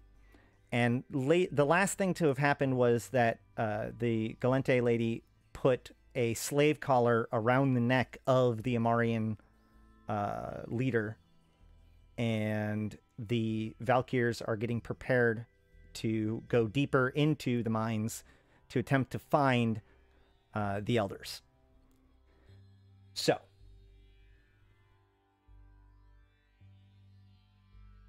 let's jump into it. Every crime, no matter how trivial, owes its roots to temptation's murderous stab. The wounds left by this act is never more devastating than when used as a prelude to betrayal. It bears the marks of the unholy, the wretched, and the bane of all things good and righteous in the universe. God help me. The temptation that exudes betrayal is the uncontested triumph of evil. Emperor Hadrian, 23-216 AD, addressed to the empire after the Battle of Vakatioth. I doubt that history will record how fiercely we fought for our freedom. There will be no chronicle detailing the courage of the Minotaur warriors or the unity of our tribes during the rebellion. But historians will go to great lengths to make sure that other empires take credit for ensuring our survival, and that before we were anything else, we were slaves first. On that point, future generations will be certain. The Nefintar Paradigm. Unija Krur. Essence Region. Crux Constellation. The Rain System. Planet 9, Moon 4. Federal Intelligence Office Headquarters. The officers filed into the room quietly, taking their seats as the polarized conference room windows darkened. Bear took a moment to glance up from his datapad to take inventory of the attendees. 10 officers were present, each of them colonial or higher in rank. 8 were from Division Command, 2 of which held advisor posts that reported directly to the Senate Intelligence Committee. The last 2 were from the War Department. They look especially annoyed, he observed. I would be also if I was pulled from the Caldari war efforts for this. Everyone shared the same haggard, sleep-deprived appearance that warned of short tempers. Bear was the lowest-ranked officer in the room. The wrong answers in here would cause irreparable damage to his career. Bear's superior, Colonel Tilda Sertro, was sitting to his right, a formidable woman within the agency. She was calmly scanning her own datapad while waiting for everyone to arrive. As soon as the War Department representatives took their seats, she gestured without looking up. Bear understood her cue and inhaled deeply before speaking. She had been very clear about what he was allowed to say. Thank you for coming on such short notice, he said. Approximately 60 minutes ago, one of our scout frigates was shot down by Imperial Navy forces in the Hahil system. The vessel was unarmed and traveling through unrestricted territory, as stated in the Glente Amar Free Trade Agreement of 23-210. The colonels advising the Senate Intelligence Committee leaned forward, but no one else reacted to the news. Bear continued his briefing. For the time being, we've listed the pilot's status as MIA. We have telemetry recordings of the attack, which crippled the ship but did not destroy it. The pilot was attempting to land the vessels on Damon's surface before we lost contact. No other crew or passengers were on board. The War Division's officers appeared disinterested in everything Bear was saying. One of them, Brigadier General Talon Falgenru, actually stifled a yawn. In addition to the telemetry, we know that several Minotaur ships witnessed the event, although we still haven't been able to reach their government since the bombardment of Viana. The reason why we brought you all here is to... Oh, good, Talon interrupted. I was starting to wonder if you had a point. Bear felt the surface temperature of his face surge. Colonel Sertro shook her head just enough to be noticed, but kept her gaze locked on the datapad in front of her. The reason why we brought you all here, Bear repeated, was to seek consensus on a search and rescue effort for the pilot. Who was the pilot? Asked the other War Division officer, Major General Celis Bruce. Shit, Bear thought. Tilda was specific about not discussing this. The pilot was in the High Hills area investigating a possible lead into... That's not what I asked you, Silas growled. Who was the pilot? Bear threw Tilda a desperate look. She casually looked up from the desk and spoke in a steady tone. Answered the general's question, Lieutenant Colonel. Viola Antiones, sir. I knew it! Talon scoffed, rolling his eyes. Just a matter of time. I'm sorry, General? Bear asked, losing his temper. Exactly what was just a matter of time? Talon was about to unleash a verbal fury on Bear, but Silas waved him off. Lieutenant Colonel, do you know how many search and rescue missions are currently underway? No, sir. 26. All because of the war we happen to be in. I understand there are resource constraints, but Silas cut him off. There are no resource constraints when it comes to rescuing our downed pilots, Lieutenant Colonel. All of the Federation's assets are devoted to the war effort, but I will not pour rescue crews into harm's way to pick up junkies who get themselves into trouble either. The bottom fell out from Bear's stomach. Sir, I don't understand why your Talons produced a data pad and slid it across the desk. Picture's worth 1,000 words, Bear, he sneered, not to mention life in prison. The images were nauseating as they were shocking.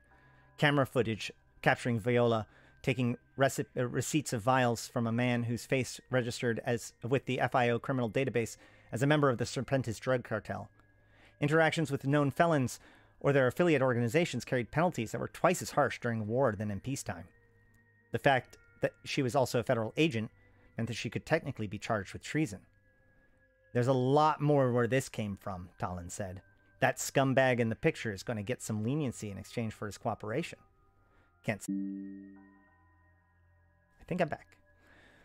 She deserves some respect, sir, Bear said, trembling as he spoke.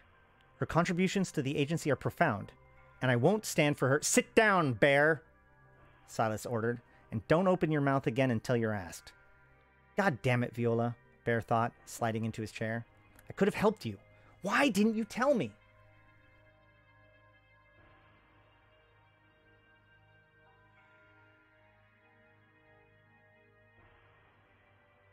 Start over?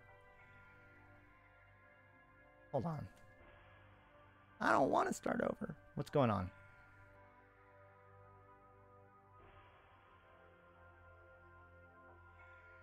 Oh. Okay. Well, I'm just going to make a note here so that way we can cut that whole part out. The images were as nauseating as they were shocking. Camera footage capturing Viola taking receipts of the vial from a man whose face registered with the FIO's criminal database as a member of the Serpentis drug cartel. Interactions with known felons or their affiliate organizations carried penalties that were twice as harsh during war than in peacetime. The fact that she was also a federal agent meant that she could technically be charged with treason. There's a lot more where that came from, Talon said. That scumbag in the picture is going to get some leniency in exchange for his cooperation. Can't say the same will be the case for your heroine. She deserves some respect, sir, Bear said, trembling as he spoke. Her contributions to the agency are profound, and I won't stand for... Sit down, Bear, Silas ordered, and don't open your mouth again until you're asked. God damn it, Viola, Bear thought, sliding into his chair. I could have helped you. Why didn't you tell me? Silas scowled at the stunned faces around the table before addressing Bear again. Now, I have some good news for you. And a lot of bad news. The good news is that you somehow managed to not fuck up since we started our surveillance on you, which, in case you're wondering, began as soon as we learned about Viola's drug habit. Bear turned towards Tilda and stared with an expression that screamed, You knew about this? She turned to meet his stare with a bone-chilling coldness. The bad news, Silas continued, is that we now have sufficient grounds to label that woman's contributions around here as wholesale bullshit. And that, Lieutenant Colonel, means that your value to this agency is even less than hers. Silas leaned forward, pointing a finger as he continued to hammer away.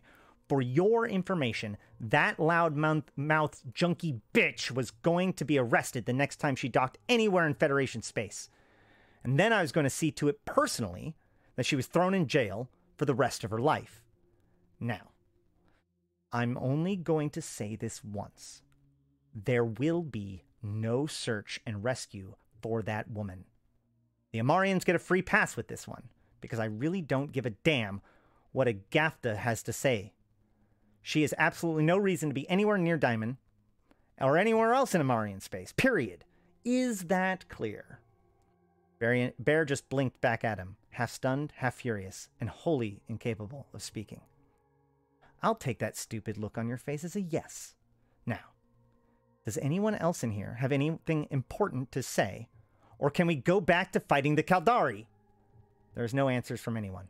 Meeting adjourned, Silas said, getting up from the table. Thanks for nothing, Lieutenant Colonel. The shaking in Viola's hands were getting worse, but she could not tell if it was because from the anger or the withdrawal. Acridon had said nothing to her. His eyes remained shut, even with the glaive collar pinching his neck, and the only words out of his mouth were Amarian prayers. Sweat was pouring down her back, her face and neck. A slight fever had flared up, just as Grius had predicted. She tore off the upper section of her flight suit in disgust, followed by the dermaprene exoskeleton underneath. A sleeveless base layer was all that remained to cover her chest and back. Grius approached with water and a headpiece. Drink this, he said, and put those on. The camera feed is ready. She took the device and fitted it over her face. A glass lens extended below the brow strap that covered one eye. The eye cam will project imagery directly into your retina, Grius said. You can adjust the size of the image using the control on the rim, plus how much of your cone of vision is obstructed. Don't tell me that you need one of these to see what's going on, she muttered. Our anatomy was genetically altered to accommodate cybernetic devices that enhance our senses, he answered. Future generations of Jovians will not need them. I have another eye cam for your Amarian friend. Do you want him to have one? Viola reached out and grabbed it from his hands. Definitely. Maybe I can use it to get this bastard to open up his eyes. We're going to split up into two teams, Vlad said quietly. Kruger, you take Velios and Makar and set up defense in the corridor. Keep the blast doors at your back and place charges every 15 meters from this point forward. Hold this position until I tell you to leave or you'll get us all killed. Got it? Yes, sir, Kruger replied. Thrumgar and Dramis, you come with me. We're going to follow the Jovians until they spot the guards. Do not make contact unless you have to defend yourself. Let's move. Roger, both soldiers answered. They started down the corridor, moving quickly without making a sound. Thrumgar's claw was leveled in front of him. Vlad and Dramis was advancing with their weapons held at eye level. The ground was paved and featured two sets of embedded mag rail tracks that ran down the center line of the entire length of the corridor, but the ceiling and walls were pure rock. We've advanced 300 meters into the complex, and have yet to see a single guard, Vlad thought, watching the Jovian's progress through his eye cam. Every fiber of his nerves were screaming that something terrible was about to happen. Bear sat alone in his office, with the shades drawn and the lights turned off. The ashtray was smoldering with the putrid remains of an entire pack of cigarettes, the last of which was seconds away from burning itself out in his fingers. A torrent of thoughts raced through the beleaguered officer's mind, all of which were marked by despair and humiliation. Viola's dead or in deep trouble, he thought, taking the last puff, and there isn't a goddamn thing I can do about it. There was still enough lighting in the office to identify shapes. Bear reached out to his desk and found a picture frame that captured the day when he was promoted to lieutenant colonel. Tilda was pinning the new rank's insignia onto his uniform, while a general stood nearby at attention. Tilda. Bear slammed the frame onto the desk, leapt out of his chair, and started beating the picture with his fist. When the glass shattered, he swept everything from the desk onto the floor with a single motion, then grabbed the furniture's edge and heaved it onto its side. It fell to the floor with a thunderous crash, sending the two chairs sailing across the room. Breathing heavily and feeling somewhat better, Bear collapsed into his seat. Moments later, there was a sharp knock on his door. Sir, is everything all right in there? It was one of the MPs stationed in the concourse. Yeah, everything's great, Bear answered. Just doing a little cleaning. I have to let myself in, sir. Please move away from the door. Before he could tell him to wait, the door slid open and the lights were thrown on. Two MPs barged into his office, surveying the mess inside. Thanks for coming over, Bear said, gestured towards the overturned desk. Did you come here looking for any vials? The MP exchanged serious looks, and then took positions at either side of the door. Bear's glib demeanor changed when he recognized the two men who walked to his office next. Colonel Mark Beatrix and Liam Khalidi. They were advisors who reported to the Senate Intelligence Committee and were present at his briefing. Tilda Sertro was standing behind them. Lieutenant Colonel, Mark stated, wincing from the stench of cigarette smoke. Mind if we have a few words with you? Bear alternated glances between the two officers. Am I going to need legal counsel for this? Liam spoke up. We're not here to arrest you, and General Bruce has already said that you've done nothing wrong, but we need to talk to you about some things. Well then, have a seat, Bear answered. The two officers stepped over the shattered glass and debris, pulling the chairs in front of the overturned desk. When Tilda followed them into the office, both Liam and Mark looked over their shoulders. Colonel, please excuse us, Mark said. MPs, wait outside. We are not to be disturbed. Yes, sir. The MPs gestured with his hand for Tilda, who gave the two a dismissive look and slinked back outside. Bitch, Bear thought, still admiring her hourglass figure as the door closed. Before we begin, Mark started, there are 2 more people I need to conference in. Liam got off his chair. Help me to lift this back over. Bear blinked, moving opposite of Liam. Conference into what? Both men grunted as they heaved the desk into its upright position. General Bruce was out of line, Mark said. He had no business humiliating you like that. Viola might be unpopular, but she was right about a lot of things. The war machine has changed the bureaucracy around here for the worst, Liam explained. All of this focus on killing Caldari separatists is making us lose sight of the bigger picture. And the populace is keen on that now with Iana gone. Mark was tapping instructions into his desk's console. A woman's voice resonated through the speakers. Galnet Center. This is Colonel Beatrix. Senator Deseru, please? One moment. Let's get this out on the table right now, Liam said. We know that you've been giving some leeway to run your intel gathering ops. Now we need to see what you've accomplished with that privilege. Lieutenant Colonel Guesdenau. Man, all these French names. The gruff voice said. The senator's wrinkled face was projected over the furniture. You've lost someone important today, and I want to know the details. I mean, everything. The woman's voice interrupted. Senator Garrett is joining the conference.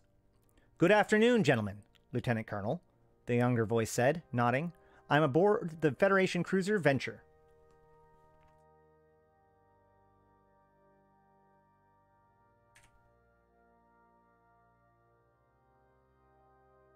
Bear was dumbfounded to find himself facing 2 prominent members of the Galente Senate so soon after the disaster in the conference room. Senator Deseru noted the bewildered expression on his face and chuckled. Relax, Bear, he said. We know what kind of day you've been having. Believe me, we're going to deal with that General Bruce separately. While you gather your thoughts, let me tell you what's been going on with the masses. If you didn't already know, there are a vast number of displaced Mimitars living in Galente space, and both of our districts have significant concentrations of naturalized citizens from Mimitar origins. When you consider that we're drafting from this same population to fight the Caldari War, you can see how failing to support the tribes directly hurts morale for us here. There are also serious economic consequences to contend with, Senator Garrett said. The Horror system is a huge trading partner for the eastern regions of the Federation. I can't tell you how many requests we've received from people begging for information about what happened there. The Mimitar government has been offline for days, and hundreds of thousands of people have stopped their daily routines just to try and get information on their own. Shipping ports are overloaded with goods that should have left last week, and businesses are scrambling to replace inventory that never arrived, which in turn is creating regional inflationary pressures. I could go on, but suffice to say, the economic ripples effects are significant.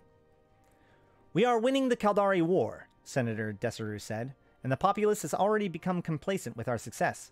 The Amar are taking center stage in the media now, and people are finally starting to realize just how much of a threat they really are.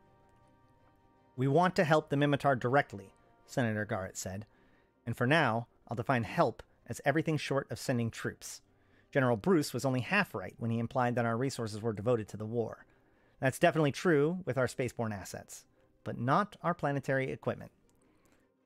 We have excess supply due to over-budgeting, and we have an abundance of brand new state-of-the-art weaponry that the tribes could be using to liberate themselves. What kind of weaponry? Bear asked. Small arms, artillery, body armor, tanks, air power, you name it, Senator Desaru said. And we have plenty of advisors to lend who can show them how to use that gear to maximum effect. The senator paused and narrowed his eyes at Bear. But before any of that can happen, you need to tell us everything you know about Viola's work, beginning with what she was doing in Demnon. Bear looked at everyone seated across from him. Politicians were always the enemy, until now. He took a deep breath, wishing he had had more smokes. Let me start by saying that I think that Viola is still alive, he said, tapping on his desktop console. And this telemetry playback will show you why. He won't fucking talk, Viola said, and he keeps repeating those goddamn prayers, she screamed directly into Foss's ear. Try to remain calm. Oh, try to remain calm, Grius said, keeping his eyes focused on the blast doors. Remember, he was trained to withstand interrogations much more severe than this. Well, why don't you give it a try? She slumped down on the ground beside the Shakalamarian, who continued to rock back and forth, quietly chanting scripture. I have no desire to do such things to him, the Jovian replied, nor is there a compelling reason why I should. Viola wanted to claw her eyeballs out, which throbbed with each breath she took. Everything about her physical existence was tortured in the absence of painkillers. Looking away from Faust, she noticed blood stains all over the tarmac for the first time. She remembered the gore events that had started everything. Grius, she panted. Do you know anything about the riot that happened here? The Jovian remained motionless for a moment, as if to consider whether or not to tell her. I know that it was the Adheduani's creation.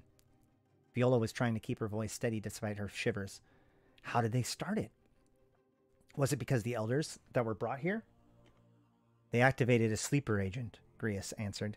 One with Matari genetics that was allowed to be captured and imprisoned here years ago. Sleeper agent? Viola looked over at Acridon and took note of the glaive collar around his neck.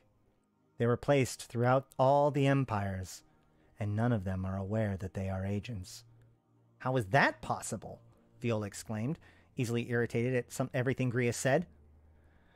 Their mastery of genetic engineering unlocked the precise workings of the human brain, he answered, manipulating a datapad as he walked back towards the ramp. They can create minds with memories and skills burned into their medial temporal lobe, and set mnemonic devices to trigger them. Well, who are these agents? How do we find them? You can't, Grius answered. They are untraceable. They are born as adults, from cloning vats with complete memories of fabricated backgrounds and accompanying identification with the empires that they are created for. These agents are bred with specific purpose programmed into their minds, and although they may take years for them to reach their stature or position they were intended for, they have yet to fail. Invisible, Viola muttered. All right in front of us all this time. But what about the subspace burst? How could a sleeper agent do that? Hyper-advanced implants, Grius said. Many are self-assimilating, so they cannot be physically detected until the agent is activated. They are designed primarily to stimulate adrenal production, deaden pain receptors, and accelerate healing processes, among other functions. But in the past, they have also been used as transmitters. Did the sleeper agent activated here use one of those transmitters to contact us? Not only us, Grius answered. According to Viola, excuse me. According to Viola, the elders are literally the wisest members of the 7 tribes, Bear continued. They allegedly possess intimate knowledge of every other tribe, including their own. But their existence is officially denied by the Minotaurs. Instead, they're treated as legends, like mythical beings, all for the singular purpose of keeping their real identities secret. But someone must know who they are, Senator Desero said, or else they wouldn't have been sent the Valkyrs to rescue them. They were tipped off, Bear replied, tapping on the console again, by this.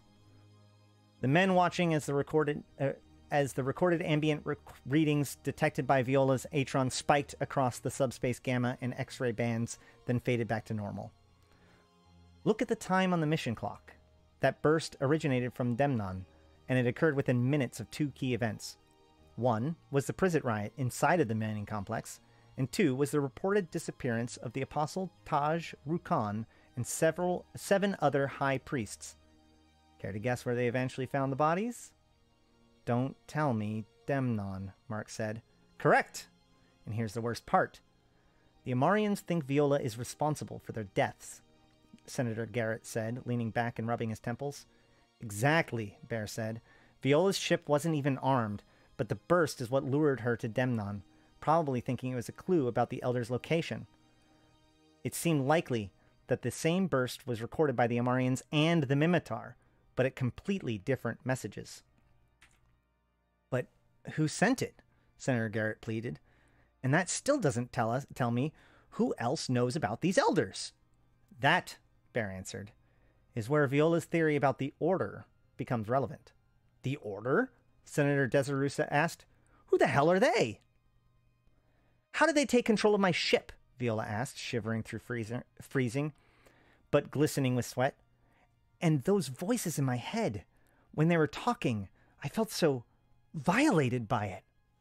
We also have the technology to commandeer ships, Grius answered, placing his hands on her forehead. Empire vessels, such as the Mimitar Rifter, for example, are not yet equipped to defend themselves from such attacks. But the Adheduani's ability to remotely stimulate neural pathways assigned to the audio functions of the human brain, that is a science beyond our comprehension, at least for now. Beyond your comprehension? Asked Viola. You Jovians are supposed to be the goddamn technical geniuses of our age. The technology of the Adheduani is much more advanced than our own, Viola. They possess absolute mastery of quantum physics and particle science, and the telltale signs of their presence is non-linear teleportation. What? Viola asked. Transporting matter instantaneously across space without the use of wormholes, stargates, or jump drives, Grius answered. It can be done, but not by us. I don't care what you can and can't do, Viola pleaded, becoming desperate. I just want to understand these voices, Grius. What science gives them the ability to just invade my conscious like that? He paused before answering. A mutation. Viola thought about his response for a moment, and then the Jovian's pitch black eyes staring at hers. Grius, are the Adheduani human? Not anymore. What about the Jovians? Liam asked. The telemetry clearly showed wraiths uncloaking just before the recording stopped. If Viola has been in contact with them, she never told me about it, Bear said. But it doesn't surprise me that they have a hand in this. Do we have any diplomatic channels with the Jovians? Liam asked. Our contact with them is always tenuous, but they completely disappeared once the Caldari War started, Senator Desaru said. None of us understand why. Reach out to them, Senator Garrett said. They came to her aid, so they might be willing to answer our questions. If that's the case, Bear said, then you won't have to worry about contacting them.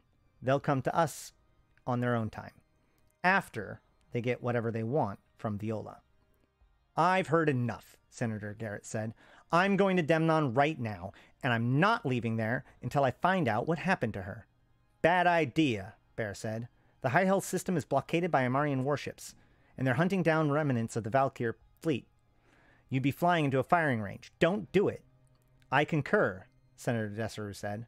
Right or wrong, Viola's a wanted criminal over there, and any Galente ships in that area are likely to be considered hostile. I don't care, Senator Garrett said. The information that she has is priceless to the Federation, and we have to do everything we can to protect it. And let's face reality here, the Amarians aren't going to fire on a Galente senator. Senator, with all due respect, I think that you're wrong, Bear said. Viola is accused of killing priests, not to mention one of their sacred apostles. There isn't an act more despicable than that in their culture, and your presence in Demnon will imply Federation involvement, if not actually endorsing the act. It's a bad idea no matter how you look at it. As opposed to General Bruce's solution of just walking away, Senator Garrett asked. I don't think so, Bear. I'm going to confront the Amarians on this and get answers. Stop trying to be a hero, Senator Desaru grumbled. Let's reach out to them through ambassadors. They're the ones who... Absolutely not, Senator Garrett retorted. We just don't have the time to go through that process. I'm already on my way to Demnon. If there's even a small chance that Viola is alive, then we have an obligation to do everything within our power to get it back. As far as I'm concerned, her survival is a matter of national security. So is yours, Senator, Bear said. And the stakes are a lot higher now with you involved. And that's it for Chapter 5 of Theodicy. If you're watching this on YouTube, there is or if you're watching the recordings of this, then there is a playlist that you can go and check out that will show all of these different episodes in order.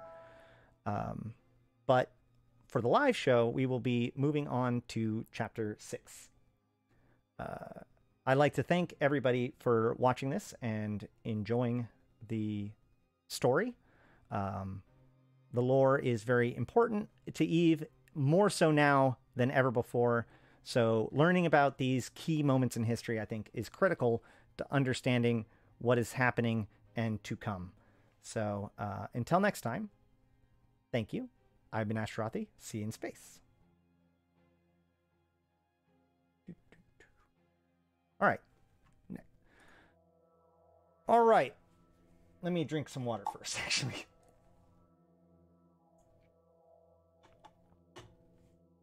You're listening and doing level 4 missions in the background? Awesome. That's a good way to do it.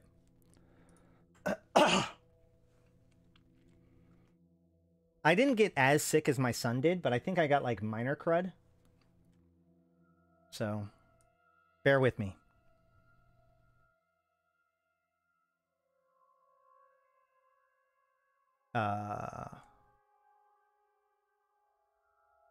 Ashrathi audiobook. So I have actually been wanting to do Empyrean Age. This is kind of, you know, I've done a few Chronicles already.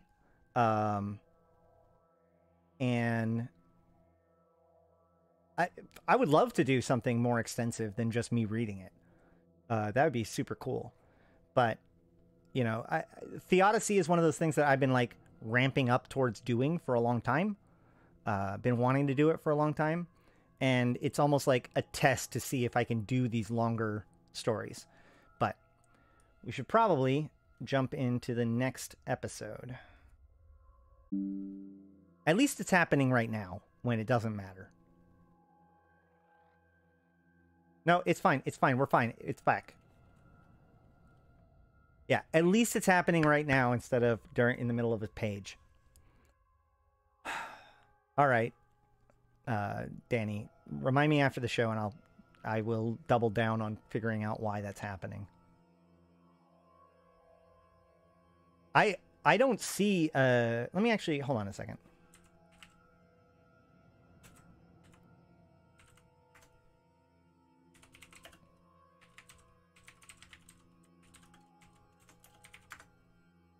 All right, I'm going to be running a constant stack trace or not.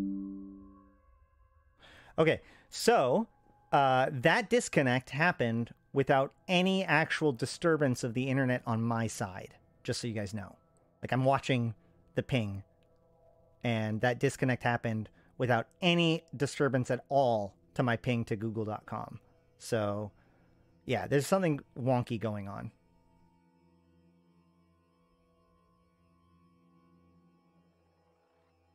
Lots of business emails down, too. Oof. Well, in an absence of going down conspiracy theory lane, yeah, hold on. Actually, let me ping YouTube instead. Ping www.youtubes.com/t. All right. Now I remember that like back in 2020, I think it was, I pretty much had to stop streaming because of how many major disturbances to my connection there was, but we eventually got it fixed. They did just do an upgrade on my line a week ago. But I think that this problem was happening before this, and I think Danny found something that said that this was just like a problem with YouTube streaming, and I'll have to figure out like what to fix. Maybe I should reduce it from 60 frames per second, since very few people actually watch it that way. So that way my bandwidth is lower. My bandwidth requirement is lower. Anywho. Yeah, I don't know. Like I said, Danny found something that discussed this exact issue, and it sounded like there was some sort of fix. So I'll just have to look into it and see if I can figure it out. But not now.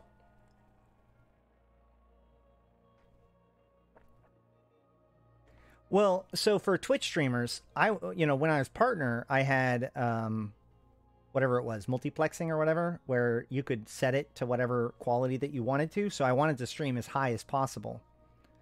But I have the additional problem that I keep recording everything at 60 frames per second.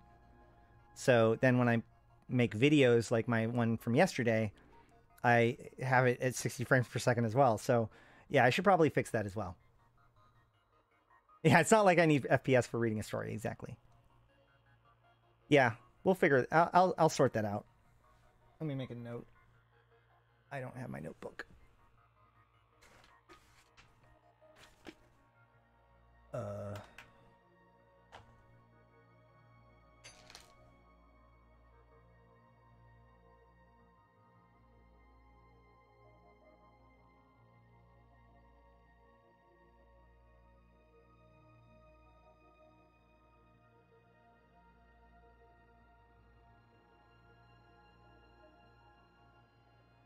Okay.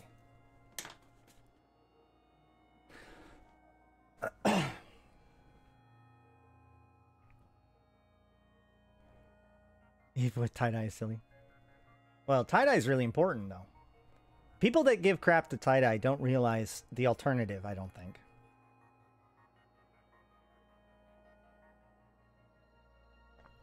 I remember Eve without tie-dye.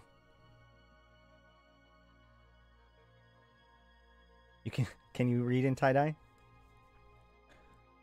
The violence that scars the no.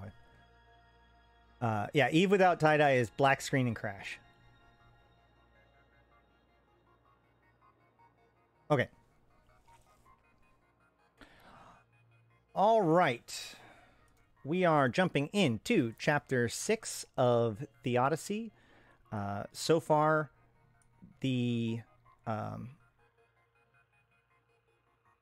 story is about how the Amarians have captured a bunch of Mimitar on the planet of Viana and moved them as slaves to the Demnon mining cluster.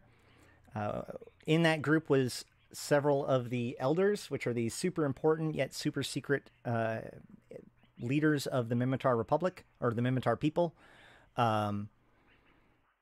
At about the same time, a mysterious group known as the Order, or as the Jovians identified them as the Adheduani, activated a sleeper agent and caused them to self-destruct, sending a signal that triggered the Amar, the Mimitar, and a lone federal intelligence officer named Viola to travel to the Demnon system, or the Demnon location, just as it was entering into an asteroid field to bombard it. The Amarian leader was sent by Mekios Sorum, effectively to his death. The Amarian leader was one of the favored of the Emperor. However, he did not die. He was instead captured by some Jovians, who also rescued Viola. And them and the Valkyrs that the Mimitar sent have now entered into the Demnon station, and are working their way through the facility in order to try to find the lost elders. Viola is kind of washed out. She's a junkie, hooked up on painkillers. But the Jovians are, a Jovian named Grius is attempting to kind of give her some help, although can't help her with her withdrawals. But protecting her. And also they had captured that Amarian leader, and Viola put a slave collar around his neck. Meanwhile, the Federation is trying to figure out what the heck they want to do about all of this. And one of the senators from the Federation has decided to travel to the Demnon area in order to look into it for himself. Otherwise, there's a lot of bustling about. But let's go ahead and jump into it. If you haven't caught any of it, there is a playlist with all of the different chapters in it laid out, so you can go ahead and jump to that. There should be a link down below and in the cards. But without further ado, let's get into the chapter 6. The violence that scars the history of civilizations is testament to the fact that all men are born slaves to different masters. The Empire's strength flows from the absolute recognition that there is but one true master. Peace will always elude those who deny him. Amarian Ambassador Arturos Fenis. Kali Summit 23-220. Religion is a terminal illness whose symptoms include the loss of common sense, humanity, rational thinking, and in your case, moral decency. Galente Ambassador Jacques Alaru. Kali Summit 23-220.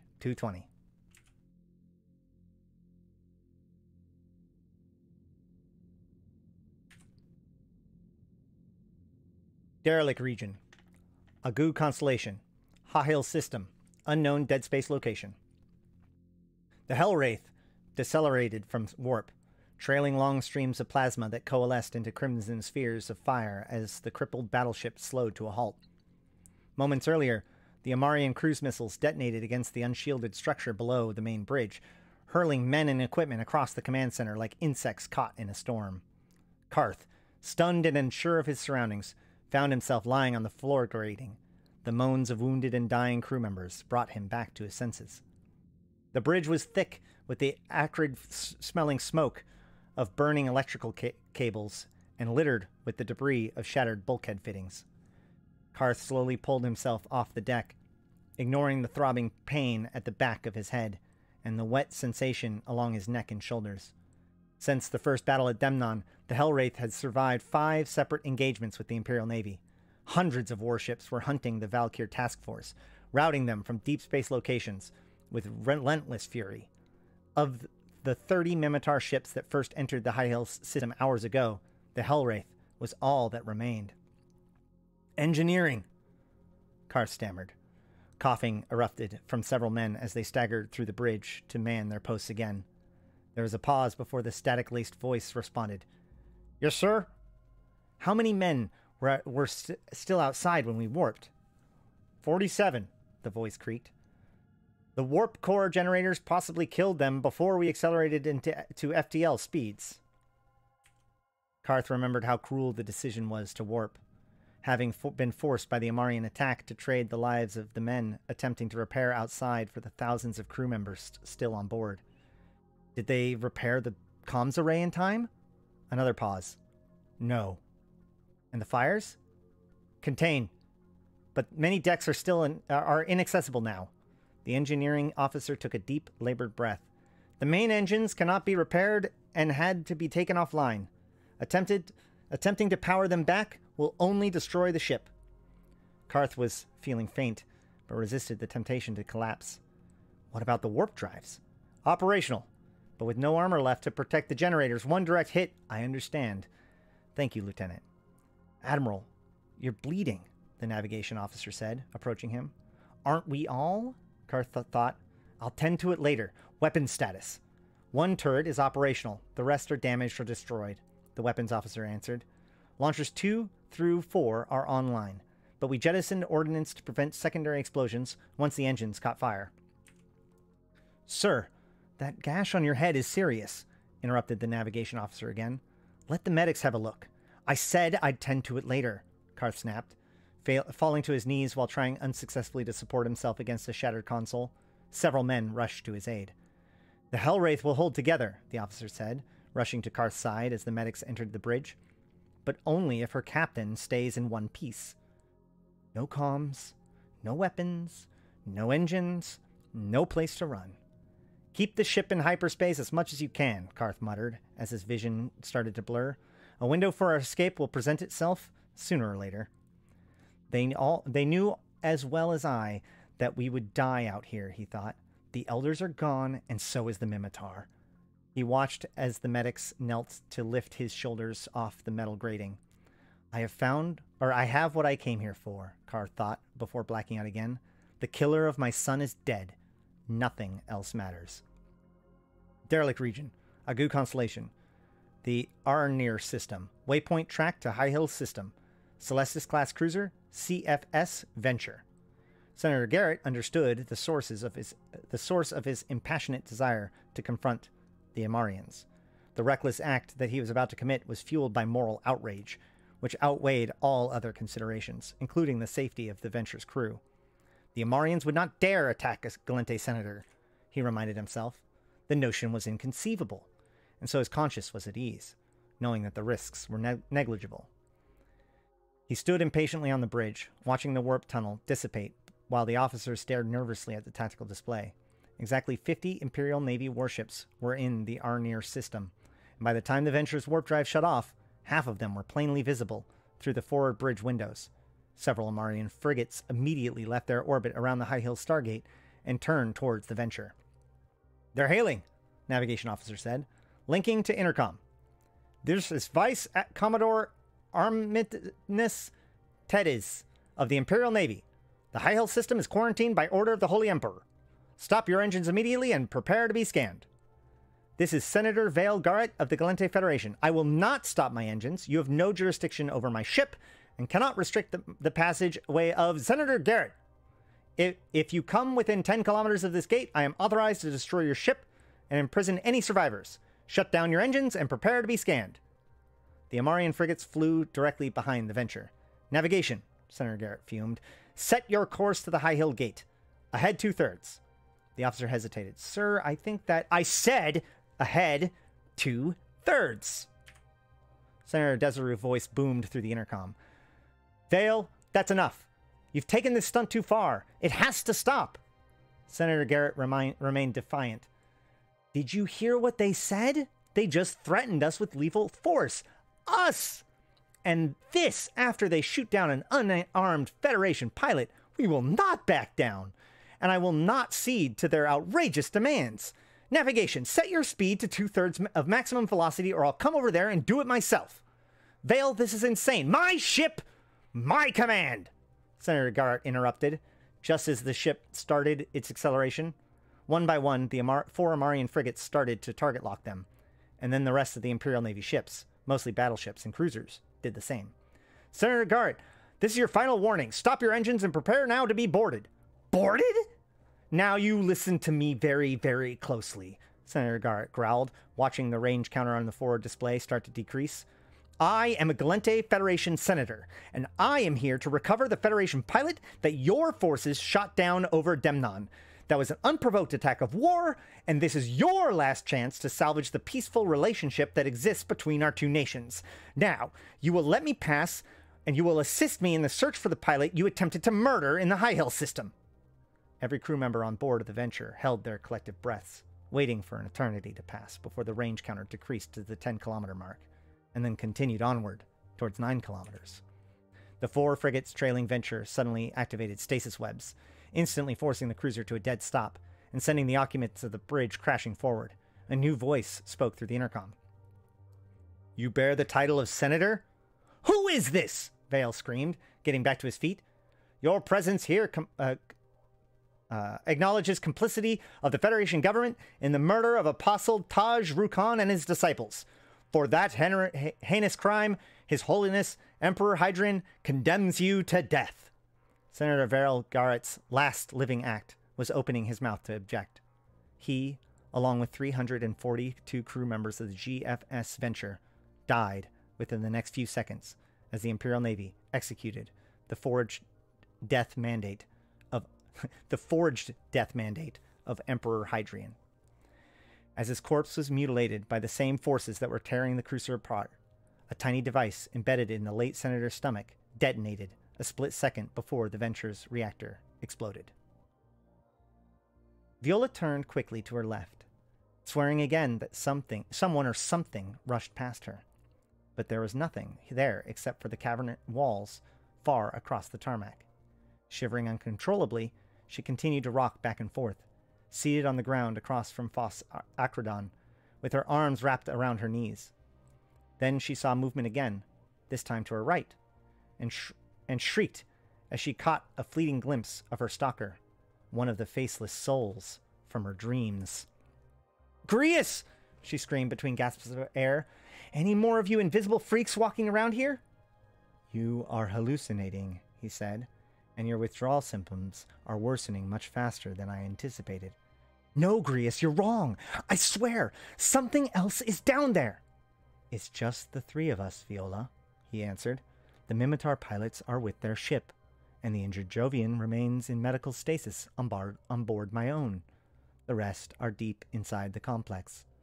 The rumbles from far overhead reminded her of thunder, just like in my dream, right before the corpses take me inside.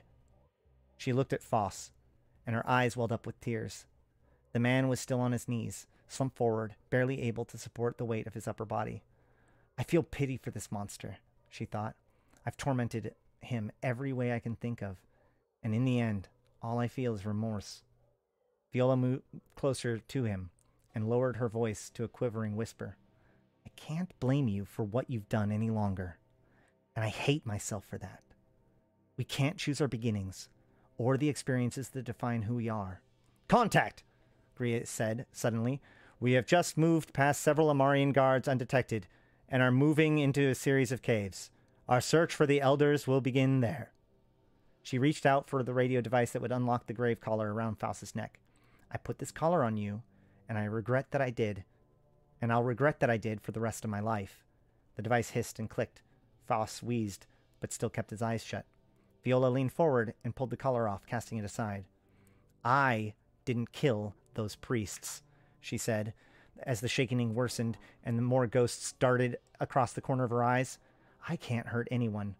I just can't. She slumped to the ground, curling up tightly. I forgive you, Foss. For what you've done. For what you are. I forgive you. Foss remained silent, but his breathing heavier than ever. Grius, Viola whispered. Let him go. Take off his bindings and just let him go. The Jovian did not answer. Grius? Viola asked, laboring to turn herself over. Please, just take off his... The sight of Grius startled her. He looked as if he was frozen, and his face was contorted into a ghastly expression that she could not interpret. Then she toggled the switch on her headpiece. Why'd they stop signaling? Thrumgar whispered, approaching Vlad quietly. The Amarian guards were chattering near the cavern entrance 200 meters downhill, unaware of the 3 Valkyr rifles aimed at them. The Jovian squad leader had been signaling every few meters to keep Vlad informed as to what to expect ahead, but ever since moving past the guards, the signals had ceased. I don't know, Vlad answered, shouldering his weapon and producing the headpiece that Grius had given him. I'm not going to hail them until I have a look. Roger, Thrumgar answered, settling prone and lining up his own sights with the guards. Vlad removed his helmet and slipped the headpiece on. He felt a slight tingle on his right eye as the device powered on, and again as the imagery superimposed over his view of the guards. Resisting the urge to reach out and touch the picture, Vlad adjusted the dials of the headpiece, unsure of what he was looking at. The images looked like a series of sand dunes as seen from high above, the alternating bands of light and dark ridges that ran parallel to each other. What do you see? Thrumgar asked. I'm not sure, Vlad asked, fiddling with the dial some more. It almost looks like... His fingers found the zoom controls and panned the image back. Like what? The dark ridges that Vlad was looking at gradually formed into the gaunt ribcage of a starving Mimitar child, whose hollow eyes were staring directly at him. No! Viola exhaled in a gasp of horror, shutting her eyes and wishing all her might that this was just another nightmare. But her experience with the cruel reality of war, having seen the images of rampant death and destruction brought throughout her entire career, told her that this was real, and that this was as real as the tears rushing down her face. The corpses of dozens, perhaps hundreds of children and elderly Mimitars that had died of disease and starvation were strewn all over the cave. Some of the carcasses were still alive, crawling amongst the foulness and stench to find their own place to die.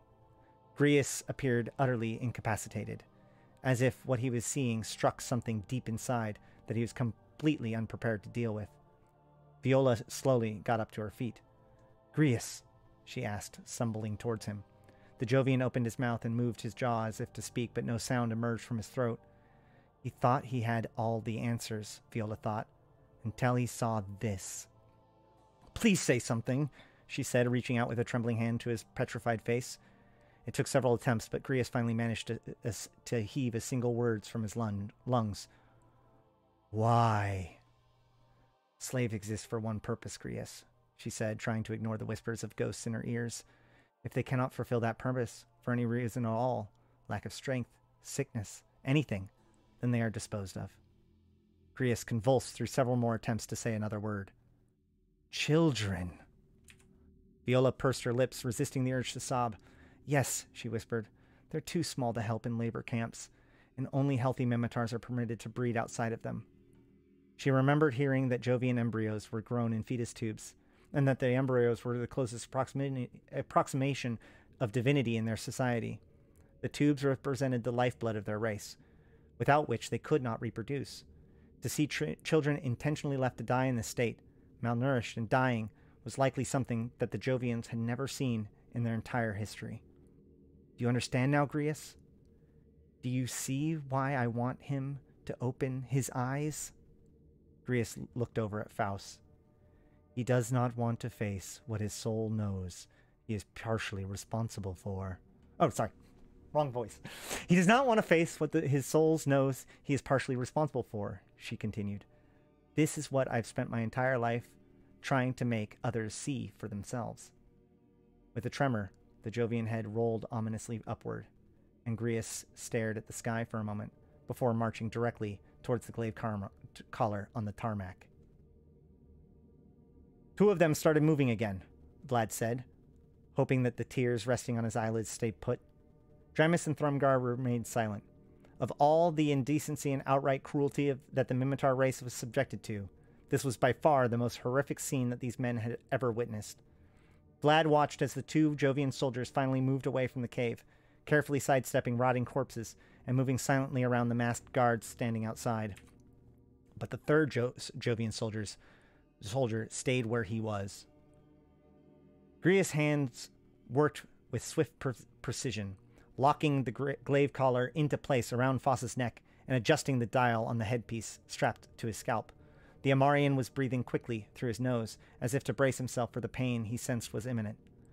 You're going to open your eyes, Grius said, manipulating the control of the radio transmitter, whether you want to or not. Faust screamed as all 6 syringes broke the skin on his neck. The glaive collar has 6 different chemical compounds that can be administered, none of which require an actual injection to apply, Grius said, but the Amarians still prefer the threat of pain as their primary means of intimidation. Faust started to pray again, at which point Viola heard the syringes withdraw, rotating slightly, and then reinsert into his neck. Droplets of blood formed at the old wounds as another ear-curdling scream echoed throughout the hangar. Grius continued as though nothing happened. Amarian guards wear these transmitters, which can be set to administer any combination of drugs based on proximity. If a slave gets too close to a guard, then this needle, a syringe withdrew from Faust's neck and reinserted in quick succession 3 times, will inject a toxin that will kill the wearer of the collar instantly. Viola became very afraid of the animal that had been unleashed in Grius, and her damaged heart started to beat even faster. The collar is primitive, but effective for its purpose, Grius continued, repeating the gruesome act for each syringe.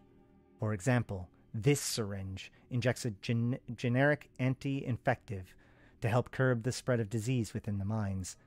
This one injects a pain control agent to quickly subdue the screams of those who are maimed in accidents or beatings. This one is a truth serum so that no secrets can be kept. And this one is a serum that induces euphoria to make slaves more compliant to their master's wishes. Faust's screams became sobs before he refused to open his eyes. 1 syringe remains, Viola. Do you know which one it is? Shivering uncontrollably and feeling faint, Viola sat behind Faust and started to rock back and forth again. I'm going to die down here, she thought, buried in the graveyard of an asylum. Fear, Grievous said. The 6th syringe injects an agent that induces fear. When used prior to applying a pain stimulus like a shockwave, this agent also briefly paralyzes the muscles and hypersensitizes nerve endings. making the victim especially vulnerable to and fearful of pain. Viola leaned over towards Faust, who was moaning between quick gasps for air. Tell me, Faust, where is your god now? The soothing sound of her voice. Oh, that was also the wrong one. That's her. Tell me, Faust, where is your god now? The soothing sound of her voice, coupled with the blasphemy of her words, combined for a diabolical contradiction that seemed sadistically appropriate for the wicked hell of his existence. In truth, he wanted to open his eyes so badly, for, if for no other reason than to gaze at the only beautiful thing left in the remnants of his mortal life. But to do so would condemn him to fail the most important test of his soul.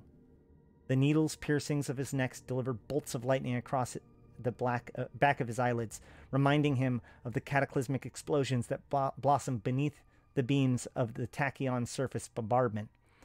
Thousands of prayers, Faust thought, and still I cannot escape from the memory of what I have done, of what I was commanded to do. One brutal act of cruelty after the next, delivering and receiving agonized pain to all, to demonstrate my eternal devotion to you. Deny a man water for 3 days, and the foulest water will taste like the sweetest elixir. Saturate us with death and destruction, and the mere painless existence becomes the dream of paradise. Is this the paradise that you have for us, Father? Is this the grand plan that is your grand plan just a sadistic scheme to lower our expectations enough to make the end of life seem like the greatest gift? Is this what I am to worship? Death and suffering? Is it, Father? Faust cried out, scraping his head across the rock tarmac. That is the devil talking, tempting me to abandon him. I will not give in. Forgive me, Father, for I know that this will pass. If you will not open your eyes, the demon's voice said, then fear will open them for you. Oh, dear God, no. Don't let him. Faust felt the needle thrust deeply into the back of his neck, pushing hot liquid through his veins. Sheer panic engulfed him, his eyes opened wide with horror. Still faced down in the tarmac, a gruesome image started to materialize on the stone beneath him. Viola watched as Faust writhed against the restraints and threw himself over onto his side, trying desperately to escape the apocalyptic vision projected into his retina. Look at it, Faust, she said. God damn it, look at it! The eyelids were peeled completely back, his mouth locked open in terror beneath the breathing apparatus, gasping for air that his lungs refused to allow him to take in. She could see his limbs trembling, and she could hear the faint garbles coming from his throat. It was the sight of a man breaking, of a man scared out of his mind, of a man faced with the bitter truth that he had hoped to never discover. No! He said, his eyes darting back and forth.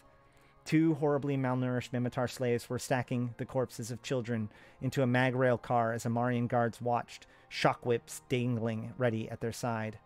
There are your sacred paladins, Viola said, defending the will of God. No, no, no, Faust said, flipping onto his back. This is what you've dedicated your life to defending, she said, bursting into sobs as one of the slaves collapsed from exhaustion. The sparks from 2 sets of shock whips striked against his raw flesh followed. So look at it, goddamn you! Look and accept the monster that you've become!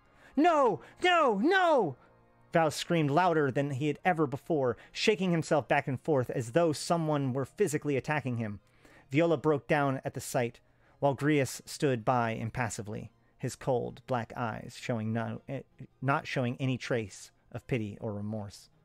Then Faust uprighted himself, leaned back, and arched his neck to the sky. I renounce you, he bellowed. I renounce you and your wretched kingdom. You are dead to me. Do you hear me? Dead to me!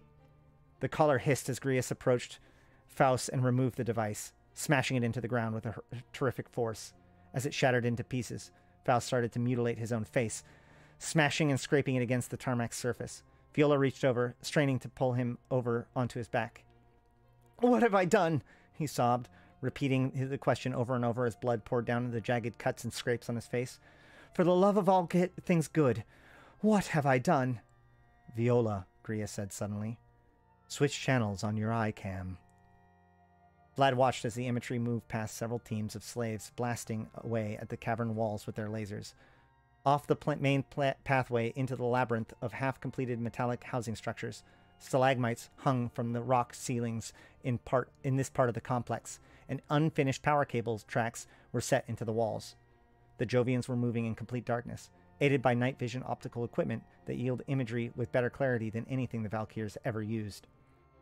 The moment slowed suddenly, and the lead Jovian soldier with the camera turned back a few steps. The image panned left onto one of the structures and then stopped. 11 motionless figures was standing inside, but the image did not advance any further. The soldiers produced a UV flashlight and placed the beams on the figure. Vlad realized there were corpses tied up to steel posts. "Shine on their faces and zoom in," he whispered. Vlad's heart sank as he realized the decomposing face of the Nefendar, Starkmanir, and Thucker tribe elders. "That's them," he said. "Can you inspect the bodies?" "Negative," the Jovian soldier replied. "Pull your team out right now." "Say again?" "The entrance of this room is set with trap charges. The Amarians know we are here. If you want to live, move your team back to the hangar immediately." Vlad was about to ask why when the distant howls of slavers, carnivorous canine beasts, trained by the Amarians to watch over Minmatar slaves, turned his blood into ice. "Captain, look!" Dramis said. The two guards downrange from them suddenly crouched and ran inside the cave entrance.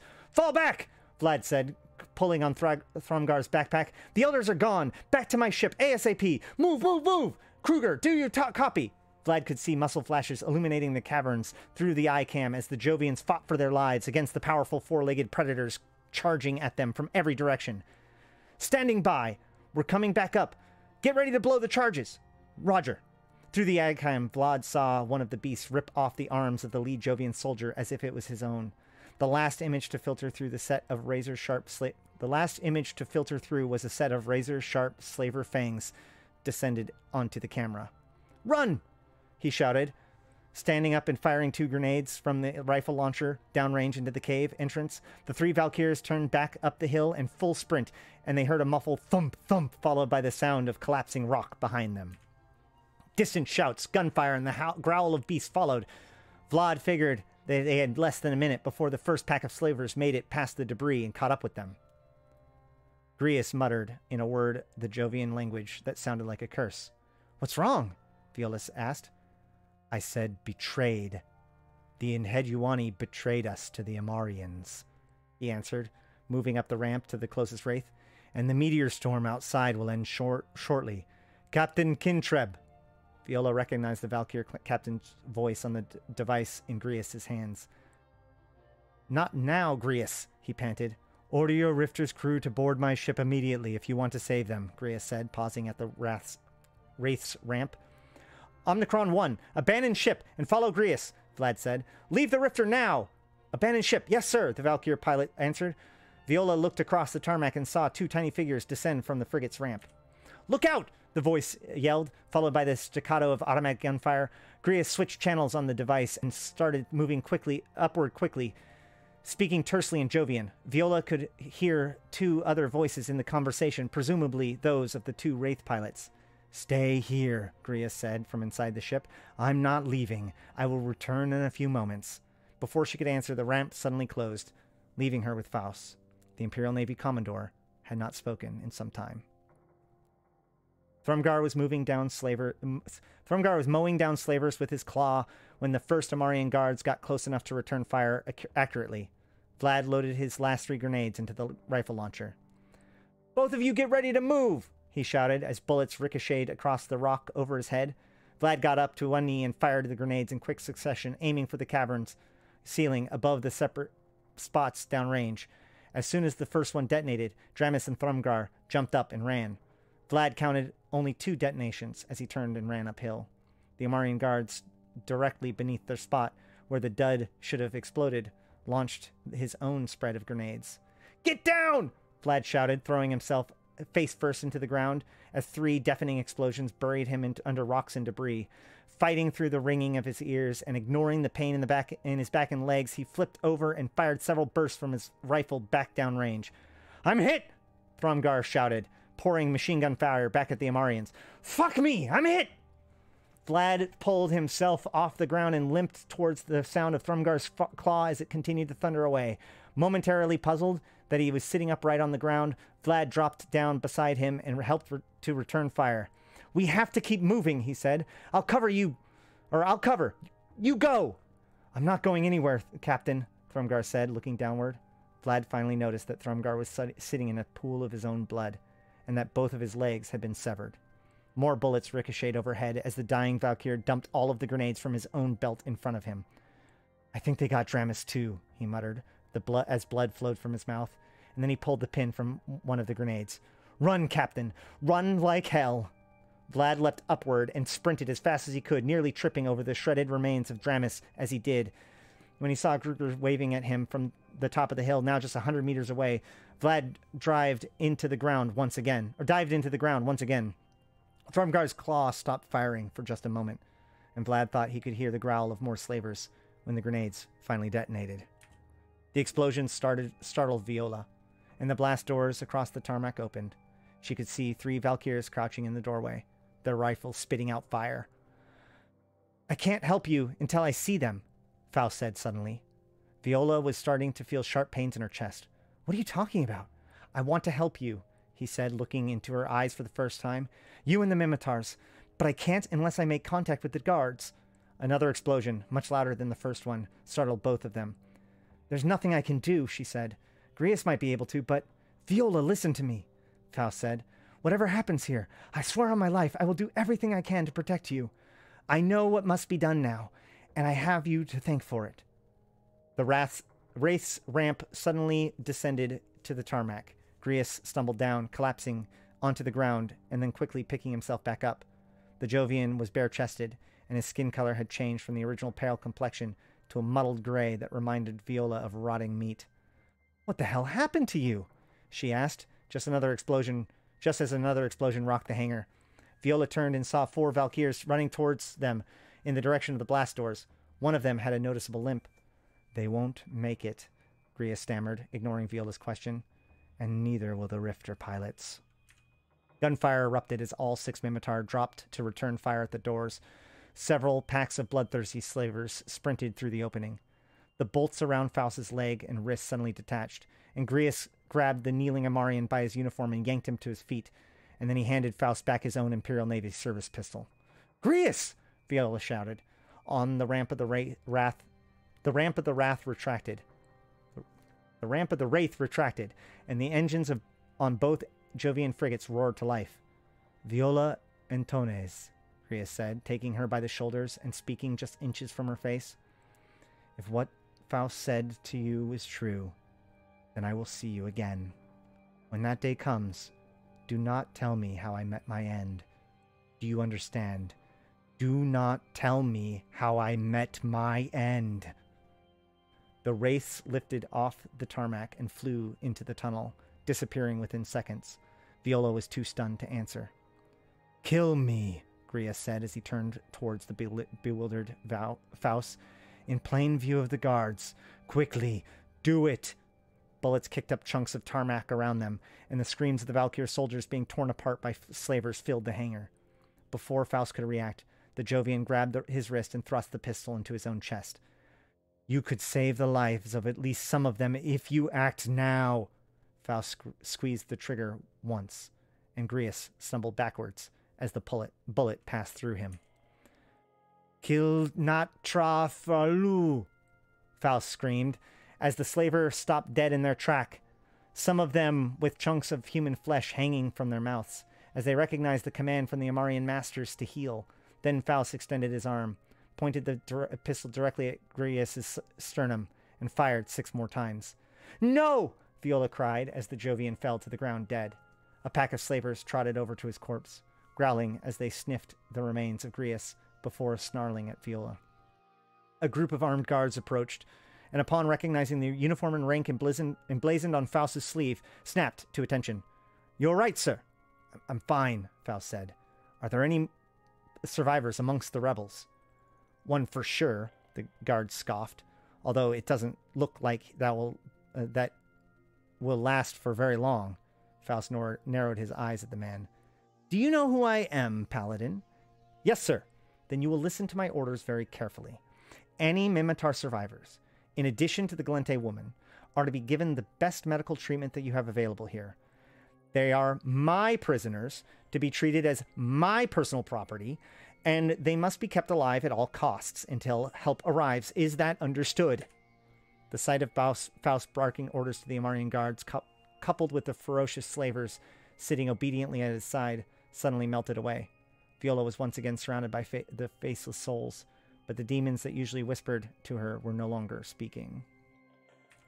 And that's the end of Chapter 6. Thank you guys for watching. If you're watching this on the playlist, go ahead and just chill out, and we'll be moving on to Chapter 7. Otherwise, thank you guys for watching, and thanks you to all my sponsors, or supporters rather, on Patreon and members on YouTube. Until next time, I have been Ashrathi, and I'll see you in space. All right. Yay! 2 more parts. Things got pretty intense on that one.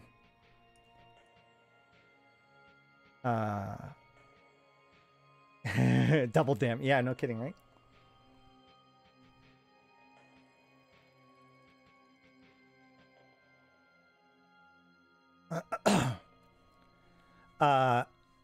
Yeah, this was I think this was before the Jove gave the capsule to the Caldari. Because if you notice, the Galente are saying that they're winning the war against the Caldari. The Jovians step in and give the capsule to the Caldari because the Caldari are losing the war to the Galente. I bet you guys just want me to jump back into Chapter 7. All right. Actually, I'm going to do an ad really quick because I just remembered that ads are a thing that exists. And then afterwards, we'll do it. Make sure to watch the ad for maximum help.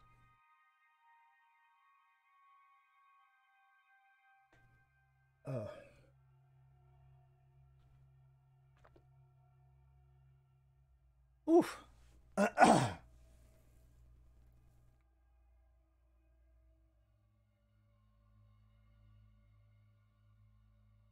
No ad? Did I not hit it?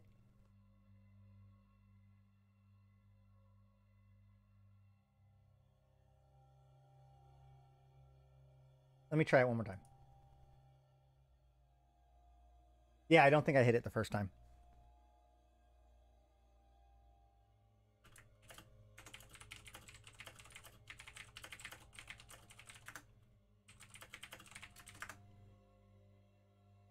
Oh, well. Oh, yeah, if you've got YouTube Premium, then that would do it. All right, well, whatever. I don't know what to tell you.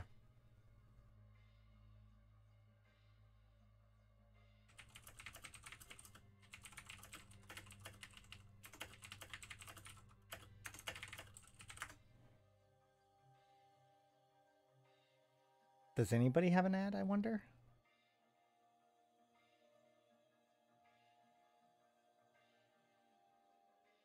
You know, normally I don't comment on my viewer count, but the fact that the viewer count went down during that chapter shocks me, to be honest. It's like, it's just getting good, man.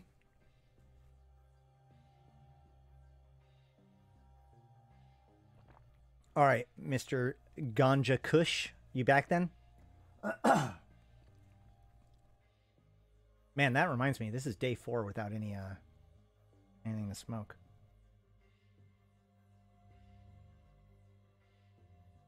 Lunchtime. All right. All right.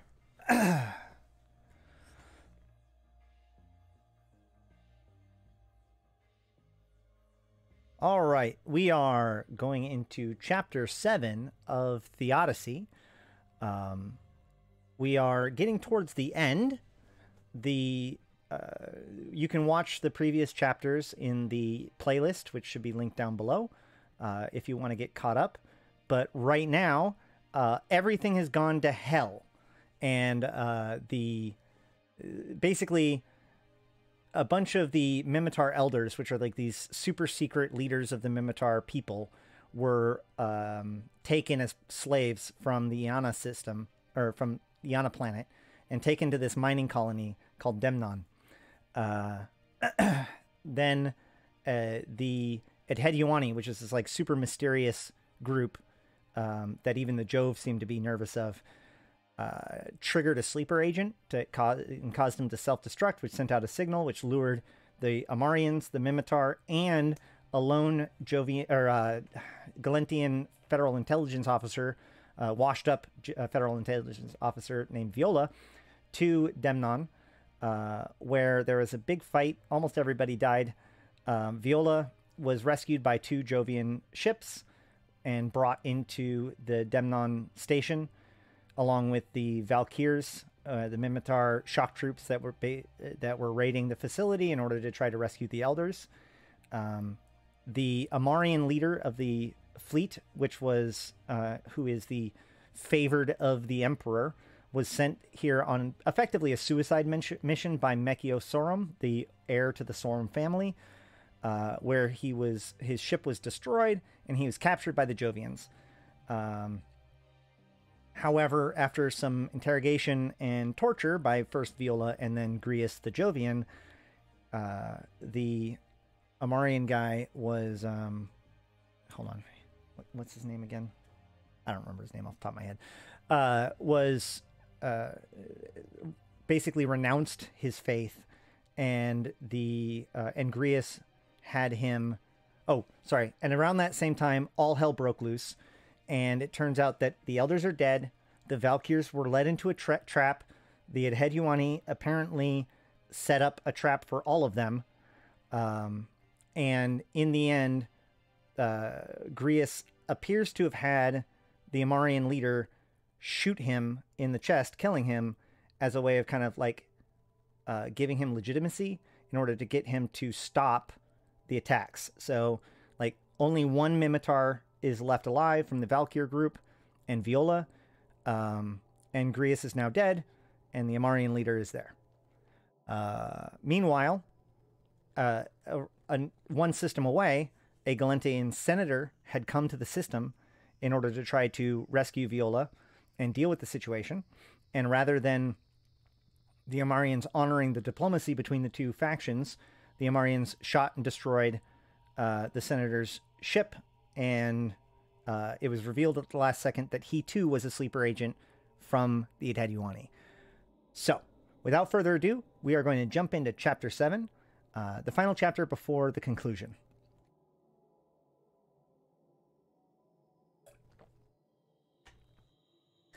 Nothing could have prepared us for that battle. No prophecy foretold of that destiny, and no sage or priest could find meaning in its cursed aftermath. Ever since that dreadful time came to pass, a powerful demon has come to haunt the faithful of Amar, and its name will always be Vak-Atioth. Rear Admiral Galvik Konst retired. The Wake Behind, 23-270 AD. In my dream, I was visited by a warrior spirit, who said nothing but pointed towards the gate, where I saw daylight when I knew there should have been darkness instead. The next morning, the slaver that guarded the barracks we lived in lay dead at the entrance, and the glaive collars around our necks had been mysteriously removed. Then we noticed the weapons arranged on the dirt upon which we slept, begging to spill the blood of the ones who made us call him Master. Anonymous, Glaive Wars, Crusural Archives. Domain Region, Throne World's Constellation, the Amar System, Planet Oris, Emperor Family Academy Station. From the darkness of his personal chambers, Grand Admiral Mechioth Sorum observed the procession of the Imperial Navy warships as they approached the hangar. Against all odds, Faust Akradon, that's the Amarian leader, had survived both the ambush by the Mimitar rebels and Demnon and the deadly meteor storm that should have finished him earlier. Akradon's triumphant return to the Throne Worlds so soon after the loss of the Impervious was being hailed by the Navy as a miracle, and Emperor Hadrian was anxious to hear his ordeal firsthand. As a man who had faced danger countless times before, Mechioth Sorum was unaccustomed to fear, especially when considering the outcome of his decisions. For the first time he could remember, fear was stabbing at his soul, penetrating deeper and deeper with each warship that disappeared into the station. It was a calculated risk, he kept reminding himself, worth the opportunity to secure the power of my lineage forever. But the harsh reality was that Faust still lived, and it seemed inevitable that the truth of what happened over Demnon would be revealed. The real danger was whether or not the two accounts became public knowledge, thereby pitting his own word against the much more popular Acrodon's. The Council of Apostles would undoubtedly side with Acrodon because of his well-known piety and devotion to the Reclaiming. At best, that scenario would raise concern over the House of Sorum's allegiances to the Emperor, and tempt the other royal families to conspire against him. My lord, the Emperor is waiting. The paladin's words turned his blood to ice. Without acknowledging, he turned and walked past the guards to make his way towards the cathedral. Behind him, the last ship of the procession taxied into docking position. Outside the hangar entrance, the warship was, appropriately enough, an Omen-class cruiser. Essence Region, Crux Constellation, the Rayan System, Planet 9, Moon 4, Federal Intelligence Office Headquarters. Bear took a long pull from his cigarette, his head screaming with a vicious headache, as the men and women in the conference room stared dumbfounded at the monitors arranged high along the carved walls. Moments earlier, the scene was a cauldron of heated, vehement exchanges between the politicians and military officials as they argued bitterly over how to deal with the Amarians. There was only one point that the participants reached consensus on. Under no circumstances was the news of the attack to be released until they agreed on an appropriate response. The Federation could not afford to appear weak or disorganized during wartime, not to its own citizens, and certainly not to the Caldari state. There were 8 large screens in the conference room, one for each news network in the Federation. Every one of them was broadcasting the recording camera footage of the Venture's destruction, taken from the perspective of the ship that was there when the attack occurred. With the exception of Bear and Senator Desaru, there should not have been any non-Amarian eyewitnesses to the event that were still alive, and yet that footage, including a full audio transcript of the exchange between Senator Garrett and the Imperial Navy, was now on public display for every Galente citizen to judge for themselves. One of the news anchors was midway through delivering a scathing commentary on the barbaric, unprovoked assault of Senator Garrett when Bear's messenger buzzed. He nearly choked when he saw who it was. Abruptly excusing himself from the room, Bear stepped outside and ran as fast as he could down the hall. Bounding into his office, he closed the door behind him, ignoring the shouting demands for explanation by Colonel Certo. Taking a moment to compose himself, Bear took a seat and inserted the messenger into his desk console. The most recognizable face in Galente Federation appeared in a holograph before him. "Yes, Mr. President?" Bear asked. Domain Region, Throne World's Constellation, the Amar System, Planet Oris, Emperor Family Academy Station, St. Curia, the Prophet Cathedral. "How could you be so foolish?" Emperor Hydrian demanded, flanking on either side by hooded archbishops and military advisors. "Do you realize what you've done?" Mechioth forced himself to repress an utter contempt he felt towards Hydrian. No one dared to take that down with the Grand Admiral of the Imperial Navy. "My lord, I acted in strict accordance to the instructions that you gave me." "You murdered a Galente senator," the Emperor wheezed. "One ship, clearly immobilized and outnumbered, 50-1, was no threat to your blockade, Admiral." The blood flowing through Mechioth's veins turned to fire as he was slowly losing the battle to control his temper. He was instructed to stop his engines several times and, "We needed time, you fool! Time to consolidate our gains and convert the masses in the new territories to our faith. Instead, you handed a formidable adversary due cause to interfere directly with the reclaiming." Mechioth was about to shout when a familiar voice called out from behind. "The reclaiming grows stronger with each passing moment, Your Holiness," Faust said, walking past the mighty rows of columns behind him. "If anything, Grand Admiral Sorum has demonstrated that the strength of our convictions to God will not be deterred by butchers. Faust, my son! Emperor Hadrian gasped, his throne brushing against Mechioth as it floated past to meet the Commodore. The ancient man reached out with 2 quivering arms. Faust leaned forward to return a delicate embrace. It is good to see you again, father. What have they done to you, son? Emperor asked, grimacing at the sight of his mutilated face. Who is responsible for this abomination? Faust took the old man's frail hand, leading his throne back to this aisle, towards the altar where Mechioth looked on impassively. The Galantians, Faust answered, with direct assistance from the Jovians. They killed our priests and tortured me, all in a foolish attempt to force me to deny my faith. In many ways, those 2 despicable races make the Mimitar seem more civilized. Faust turned away from the Emperor and approached Mechioth, standing before him at attention. And to you, Grand Admiral Sorum, I apologize deeply. My insubordination cost me my ship, the lives of my crew, and my entire fleet. If only I had obeyed your order to retreat from Demnon, the Impervious would still be intact. I take full responsibility for my actions, and am prepared to face the consequences.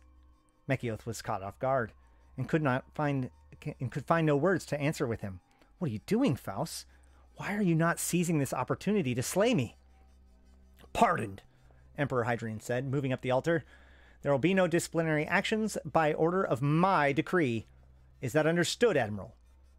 Mechioth decided to go along with this most unexpected turn of events.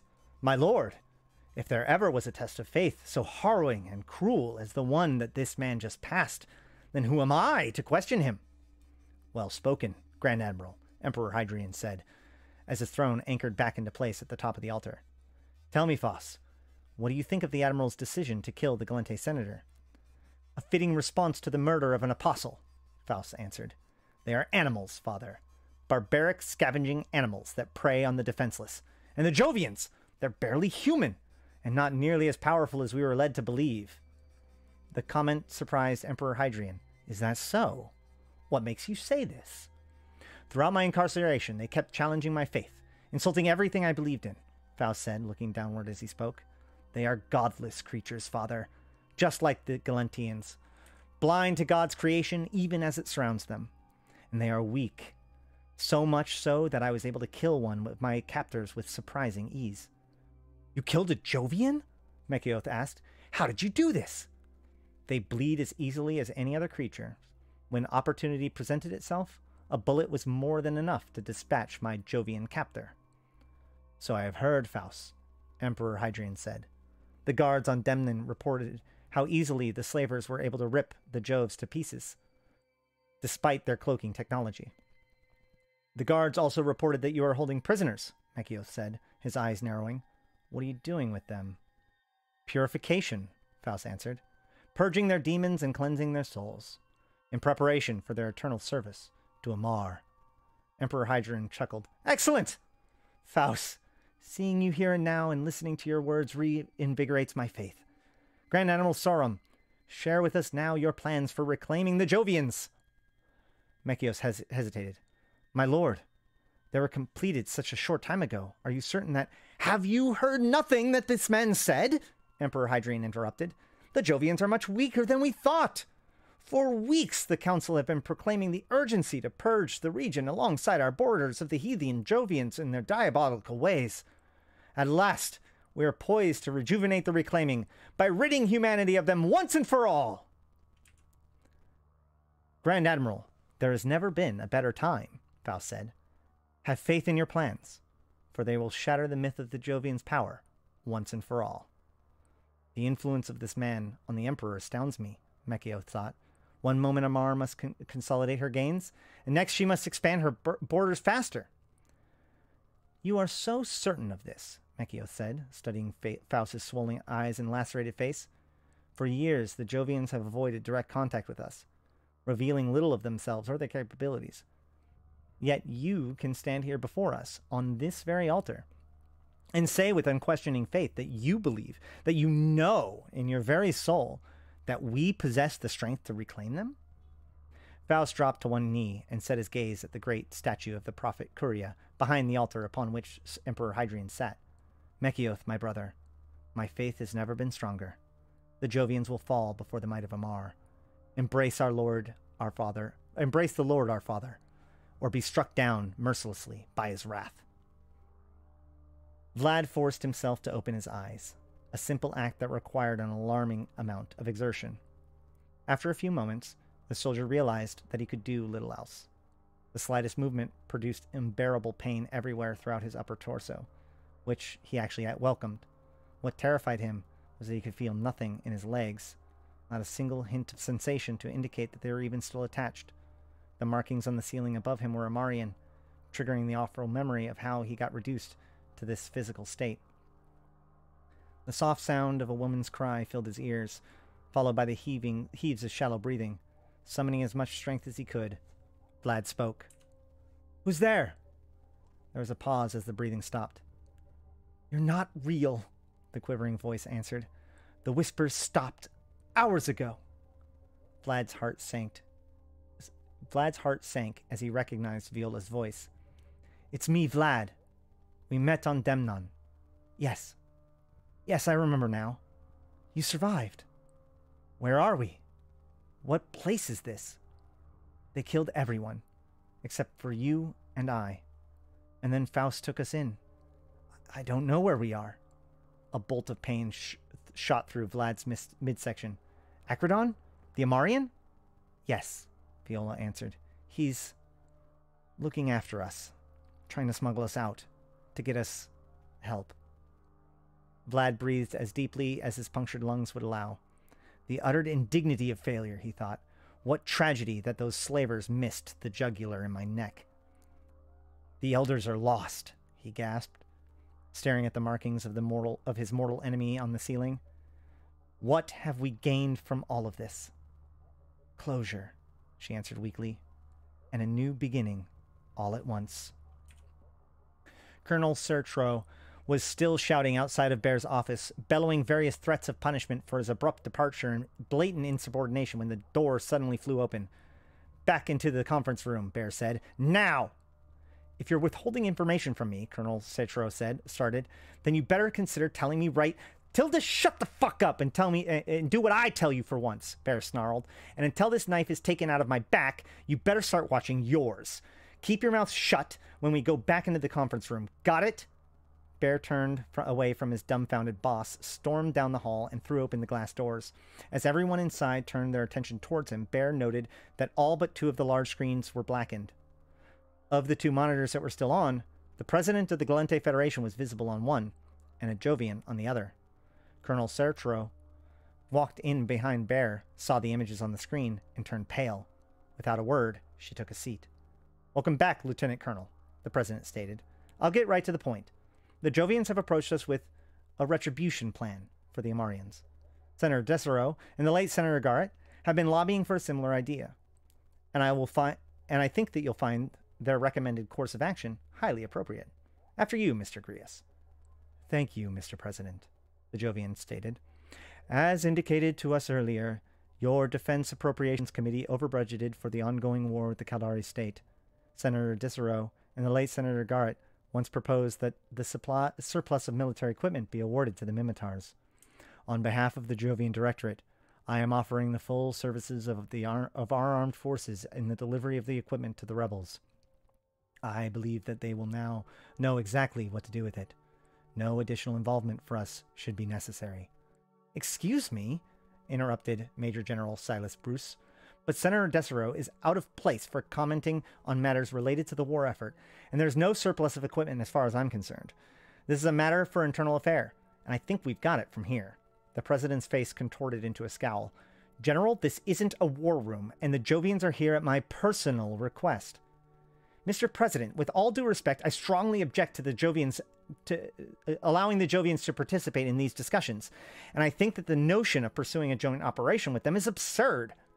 "General Bruce, you're exactly one comment away from being asked to leave," the president growled. "Mr. President, the Jovians have completely absent throughout the war and removed entirely from the political process, but you're still receptive to letting them guide us right into a second war? Have you lost your mind? Get out!" MPs, escort the general out of this room right now. I'll excuse myself, General Bruce said, getting up from his seat. I'm not participating in this stupidity. You've lost all sight of the big picture. It's going to come back to haunt you. I beg to differ, Grius said, his black eyes glaring at General Bruce through the screen. The big picture has never been clearer. They are dying, my lord, the Nefintar physician whispered, nervously looking back and forth. The blood vessels around the female's heart and brain are so constricted that ruptures are imminent. She needs medical attention to control her body pressure and withdrawal symptoms, which is only available through the medical bay. Faust inhaled deeply, also taking a look around to make sure that no one was listening. What about the Brutor? I've never seen a man take such punishment and survive, the physician said. I removed as much of the shrapnel along his back and legs as I could, but I can't reach the deeper fragments. Both of his lungs are partially collapsed, and he's paralyzed from the waist down because of the slaver bites near his lower spine. All I could do was give him anti-infective agents, painkillers, and fluids, but that just prolongs his suffering. Lucien, you have my thanks, Faust said, taking the man by the shoulders and looking him square in the eyes. You have family in Kazna? The Nefintar man became confused. My apologies, sire, but I don't understand. Lucien, my old friend, you've been my physician for how long now? 20? Maybe 30 years? Yes, but do you want to see your family again? Faust tightened his grip on the man's bony shoulders, shaking him slightly. Yes or no, Lucien? Answer me honestly. Of course I do, he answered, trembling. God help me, I miss them so. Listen, Faust said. The Emperor has commissioned a new ship for me, the Imperial issue Apocalypse, and my last medical officer was lost on the Impervious. I have designated you as his replacement. Faust pressed a card with the Imperial Navy insignia emblazoned on it into the man's hand. Take this card and bring it to Deck 43 East, to the Naval Armaments Deck. Present your card and you'll be given a uniform and unrestricted access to every part of the ship. The vessel's name is Redemption, and she's been prepped for departure this very moment. Is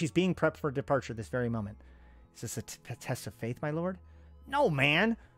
Faust nearly shouted, tightening his grip and resuming his forceful whisper.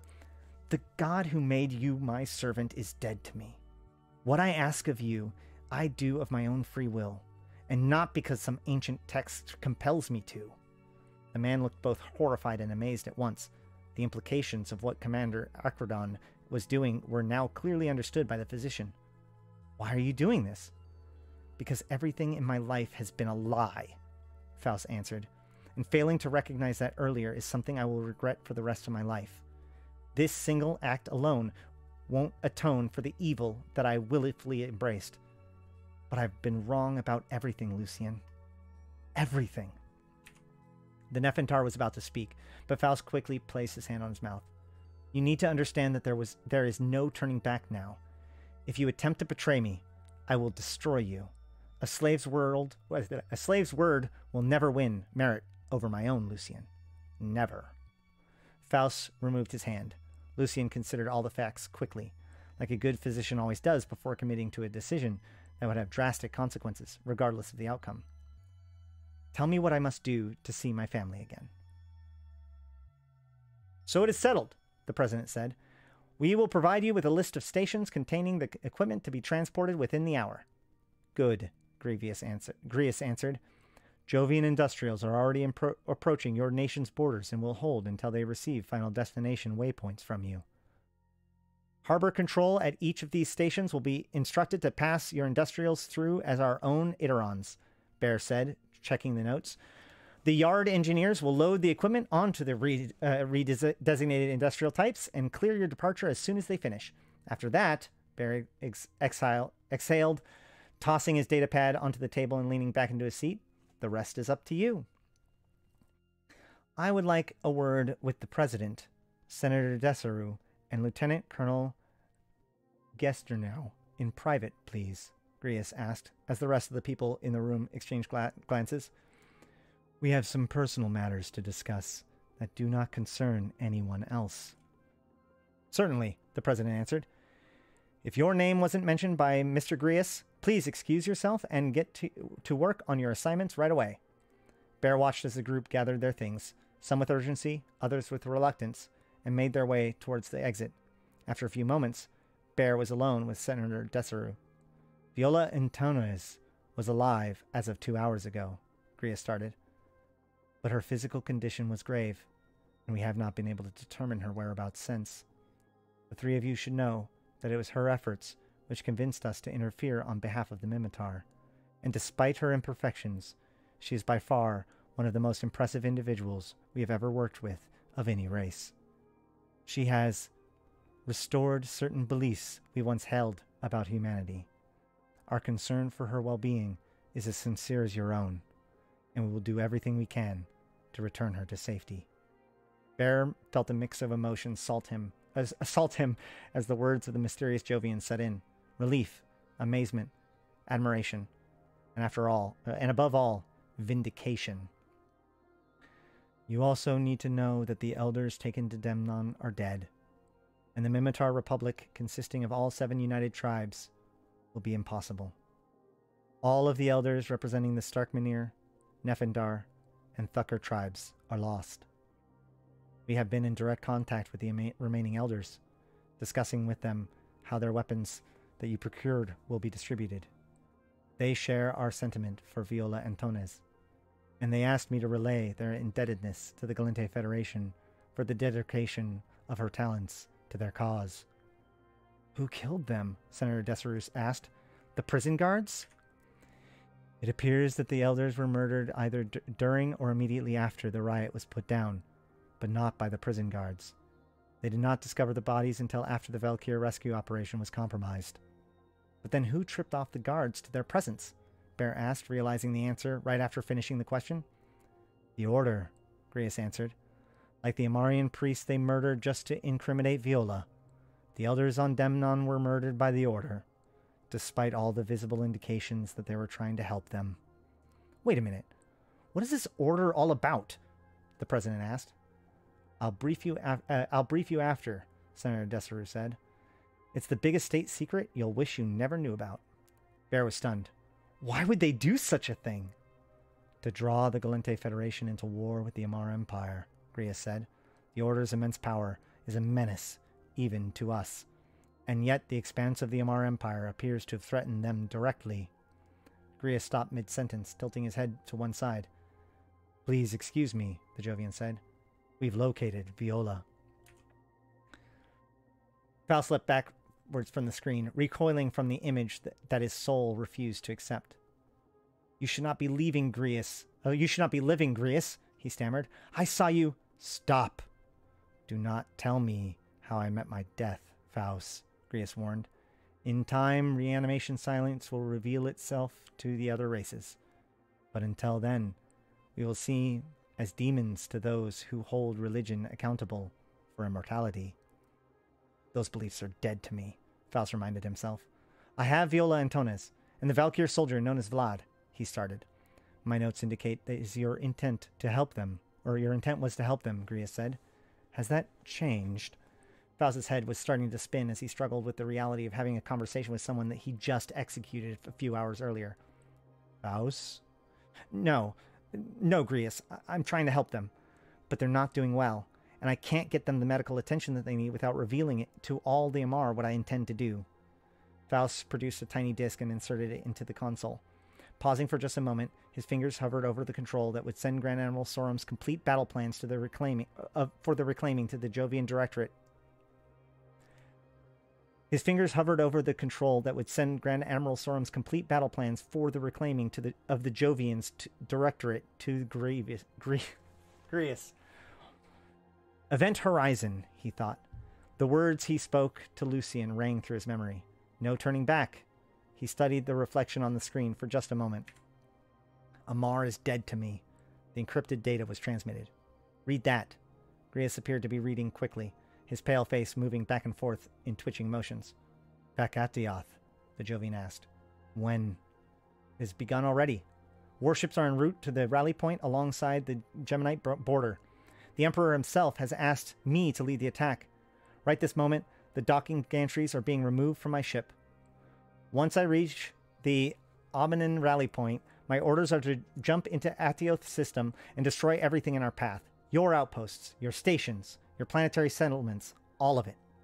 Grius's black eyes seemed to stare through him for a moment before he spoke again. How will you save yourself when the time comes? A Nephthar physician is on board doing what little he can to keep both Vlad and Viola alive.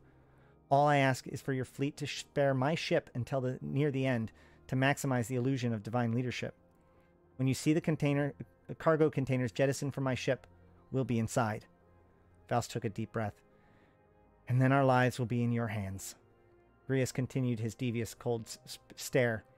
My associates have just confirmed the movement of Imperial Navy warships in precise accordance with the plans that you have delivered. We are convinced that you are being truthful. I don't know what that means anymore, Faust said as the lines in his brow deepened. You take what I'm telling you however you like. I'll be at Vakatioth within the hour. As will I, Faust, to give you the thanks of the Jove in person after we move you to safety. There's one more thing I need. Ask, friend. A Mimitar battleship is stranded in the High Hills system. Her name is the Hellwraith. I know that they're still being hunted, and it's just a matter of time before the Navy destroys them. Faust thought back to the relentless attack that ship had unleashed, remembering how determined the Valkyr force was to destroy the Impervious no matter the cost. It was personal, he realized. Ship captains don't put their crews at risk like that unless it's personal. Please, Grius, do what you can for them. Far below the entrance to Emperor Hadrian's Cathedral, powerful beams of light broke through the plane of the hangar doors and pierced the dark veil of space beyond. Behind those beams, the Goliath warship Redemption, more than 1,600 meters long from bow to stern, slowly began to emerge from the station. From the perch of his personal command center, Grand Admiral Machioth Sorum admired the majestic vessel for a moment, and then turned his attention back to the holographic star map. The location of 200 ships, the total number of vessels that his Atioth battle plan called for, was displayed as the myriad of golden dots scattered across the command center. One by one, the dots were converging on a point that sat directly on the Jovian border in Metropolis. From here, he thought, I shall secure my family's place at the head of all tables. Machioth could not remember a time that he felt more certain of the outcome of a battle. The exuberance of his crew, the blessings of the church, and the excitement of the Amarian populace was overwhelming, and, of course, there was the irony that the man he tried to destroy would now be handing him the key to an empire. Perhaps I misjudged him, he thought, or his faith blinded him so completely that he fails to consider all of the possibilities, including the unthinkable. Fully clear of the station's main structure, the Redemption started its turn into history.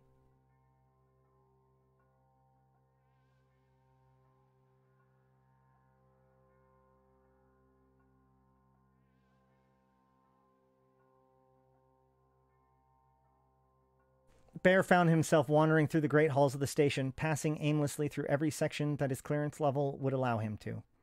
More than 26 hours had passed since he had slept. Considering the magnitude of the events he'd helped set into motion, sleep was the furthest thing from his mind. Already there was reports of unidentified spacecraft arriving at various stations across the Federation, all of which were casually dismissed by government officials as the imagination of drunks. There was nothing more that could be done, except for wait and find out the culmination of years of struggle, of proving to the Federation just how dangerous it was to ignore the evils of mankind, finally prove worthwhile. Pausing in a great corridor lined with windows, Bear took in the majestic view of the bluish-green gas planet of Rayan 9 and its celestial background of distant nebulae and countless stars.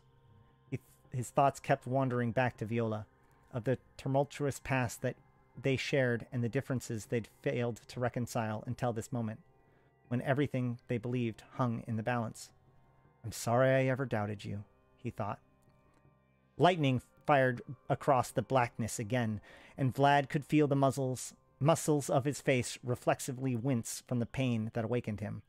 Struggling past the drug-induced haze of his consciousness, Vlad managed to open his eyes. The blurred image focused into the unmistakable outline of an older Nephthar standing above him. The man caught his cloudy stare, and then reached forward to place a gentle hand on his forehead. Be calm, Vlad. I'm changing your wound dressing. We're going to get you help very soon. Valkyr warrior remembered that he was supposed to hate Amarian corroborators. Nefintar? The elder man looked up for a moment, then continued to work. Yes, I once killed Nefintar traitors. Vlad remembered the images of his knife passing cleanly through the necks of men who had betrayed his tribe to the paladins. The man lifted a bloody bandage, tossed it to the side, and examined the wound with an electronic eyepiece. Traitors. Vlad was starting to realize that hatred was all that remained for him to draw strength from. With delicate hands, Lucian began to place fresh nanogauze strips over the slaver's wounds, onto the slaver wounds gouged into Vlad's abdomen. Then he asked a simple question. Do you have any children? The image of the corpses in Demnon miners came back, and Vlad felt pangs of sadness pierce his heart. Traitor! Lucian stopped working for a moment. If you did, then you would understand that as a father, you'd be prepared to do anything to make sure that they outlived you. Vlad was barely clinging onto consciousness as Lucian cut away the excess strips of dressing. Even if it meant a life of servitude. You would sell your soul, Brutor. As a father, you would understand that. You would. The Valkyr's eyes closed again. No. Not like this. Lucian checked the soldier's heart rate. It was weak, but steady. Attention, Hellwraith. This is the Jovian cruiser Listhos, broadcasting from 1059 megahertz. Do you copy? Over. Karth looked up from his haze, stared into the mangled bridge, and wondered if he was hearing things. Hellwraith, we see that your subspace comm arrays are disabled. Please acknowledge on 1059 megahertz. Over. The navigation officer scrambled to his feet. Admiral, that's a radio frequency broadcast. Look! Just a few hundred meters from where Karth was slumped over, 4 Jovian Phantom-class cruisers were uncloaking within plain view of the forward bridge portal. Hellwraith, we are here to evacuate your crew. Please respond. The navigation officer made conscious decision to overstep the well-defined boundaries of Naval Command rules. Karth saw the officer reaching for the console-based radio transceiver and became enraged. He opened his mouth to scold the man, but it was too late. Listhos, this is Hellwraith, the officer said. We are standing by to receive your assistance. Over. Lucian, the intercom squawked. I'm coming in. The cargo door seal hissed open, and Faust strode into the dark confines. How are they? He asked. The physician was about to answer when Viola awakened with a loud shriek. No! I have to warn him! Lucian moved quickly towards Viola, who was struggling against the restraints attaching her to the stretcher. He pressed his fingers into her wrist, feeling a pulse. Easy, Viola. Don't exert yourself. I need to see him, he breathed. Where is he? I know Faust is in here. Faust approached her, placing his hands on hers. I'm here, Viola. It's going to be all right. No, no, she gasped hysterical. I know who it is now. In the nightmares I have. I know who lies inside the crypt. It was becoming difficult for Faust to retain his composure, seeing her like this. Viola, you need to resist. You need to rest. It will be... Listen to me, she screamed. All this time I thought that the person in there was me. All those times when I pulled inside.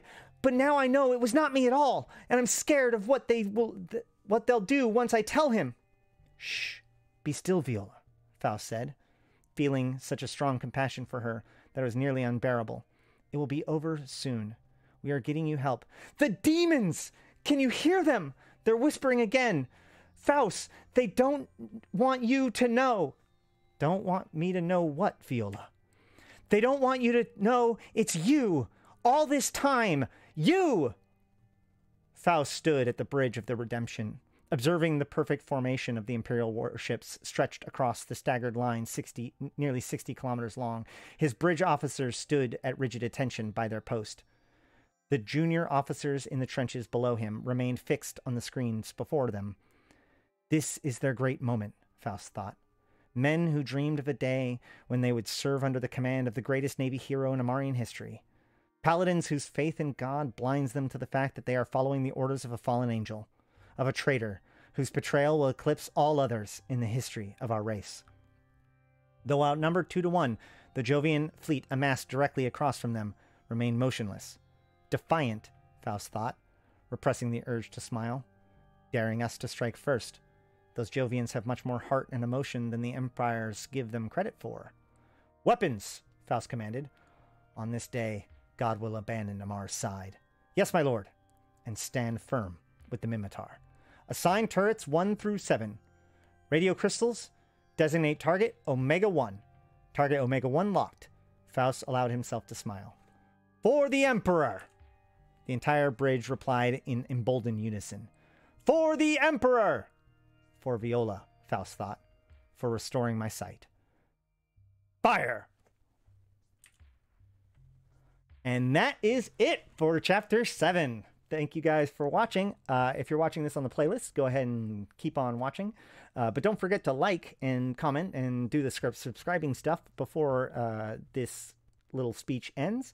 So that way we can, help more people find my videos and learn how deep and rich the Eve lore really is. But I do want to thank my patrons and other supporters, my members, etc., and encourage you all to check out my new merch and other things. But with all that said, I have been Ashtarothi, and until next time, I'll see you in space.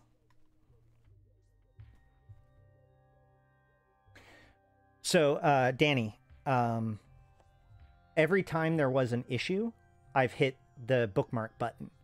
So when we go back through it, you should be able to key out. It should be pretty easy to find the disruptions.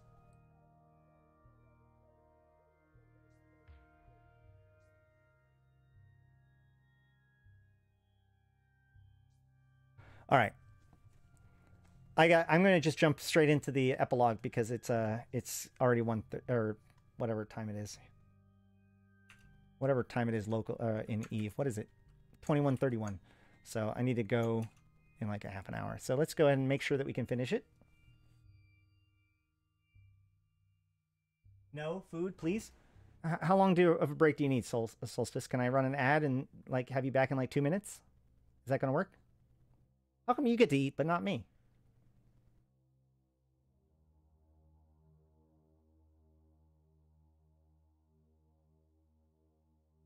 All right, cool. I'm going to play an ad then. Let me know when you're back. No, it's fine.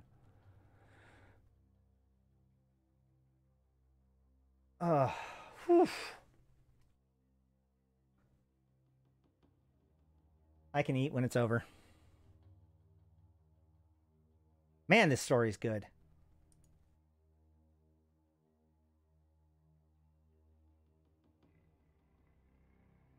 I will admit, part of the whole thing here is to show off my cold reading skills.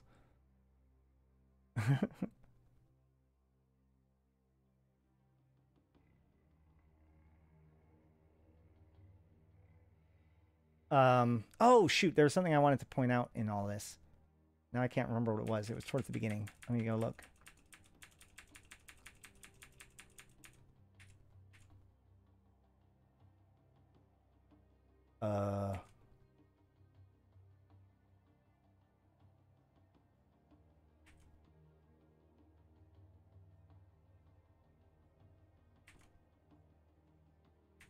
I don't remember what I was going to say. Oh, yeah, I do. So one of the things that's worth noting is that if you've read Templar 1, this is actually the biggest reason why I wanted to read this story, is because in Templar 1, somewhat of a spoiler, if you haven't read it, if you have, or if you have not, hold on. Well, it's not Audible, but kudos for the voice acting. Speaking of Audible, if you go on Audible, you can pick up Templar 1 as an audiobook. So that's pretty good. Oh, man, the lore is awesome. But Templar 1 is actually a really good story. But the thing that's worth noting is that, I guess to avoid too many spoilers, the Jovian that is in Templar 1 is also Grius. It's the same Jovian. So if you go back and read those particular chapters, you'll realize the secret meaning behind those chapters now that you know who Grius is. That's why I wanted to read this, because a lot of people have heard Templar 1 because it's on Audible, but if you haven't read Theodicy, the whole Grius section, like, you don't get the full meaning of it. I know I didn't for years. I thought I took the Grius section at face value, whereas this this story helps you realize the unreliable narrator part of it. If you are here and you haven't yet, make sure to like the video so that way people check it out.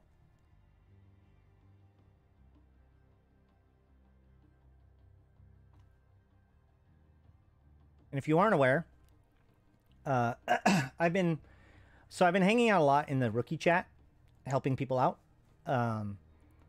which reminds me that we have, oh man, there's so many chronicles. I mean, so if you want to think about it, this is part 1.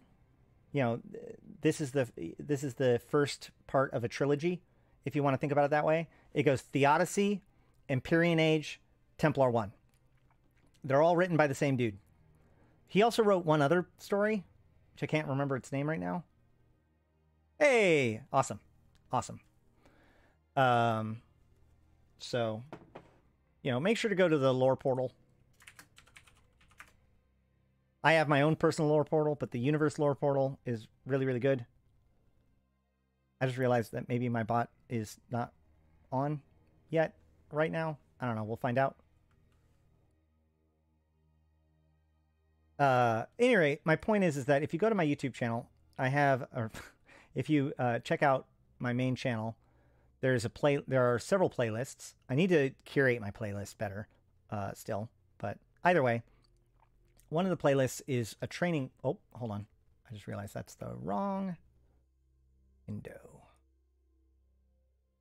There is a training video playlist, which includes 2 videos, grand total of 6 hours, but there's chapters where we go over every single consideration that, like, for fitting, period. So we talk about tank, we talk about weapon systems, we talk about E-War, we talk about rigs, high slots, low slots, everything. So I don't teach you individual fits. That's not my point. But what I do teach is every single module and try to put the entire concept of how ship fitting works into one cohesive package. That was the goal.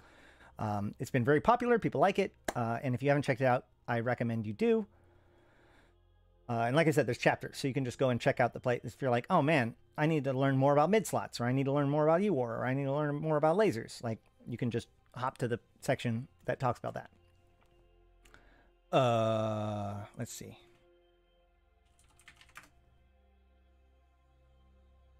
Also, I still need to do that. I've given away all the prize money for, or I've distributed the prizes for the gate competition, but I still need to do the prizes for the speedrun video.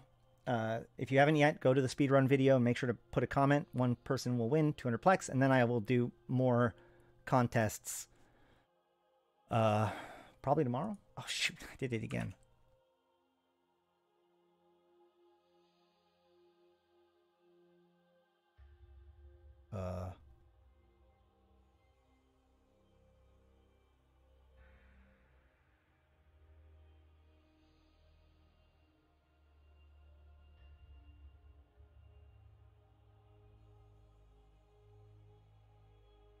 Oh, yep. Cloudbot's not on. Because why would it be?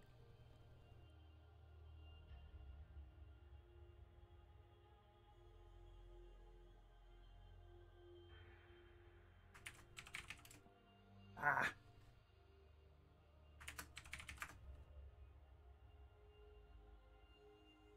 Also, if for some reason you haven't checked out EVE Online, or you need to make a new account, or if you've never used a buddy code to get 1,000,000 free SP, you can use the link that's about to be linked and sign in, and you'll be given 1 million SP for free, unallocated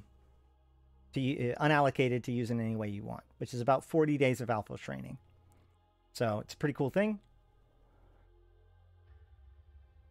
And if you want to help us out and join the Convocation of Empyreans and help either the Federation defend the war zone, or just help us maximize player engagement with you online, COE is recruiting. Or you can always just hang out in the Discord and hang out and chat and, you know, whatever. You're welcome, as long as you can, you know, maintain basic social grace. All right.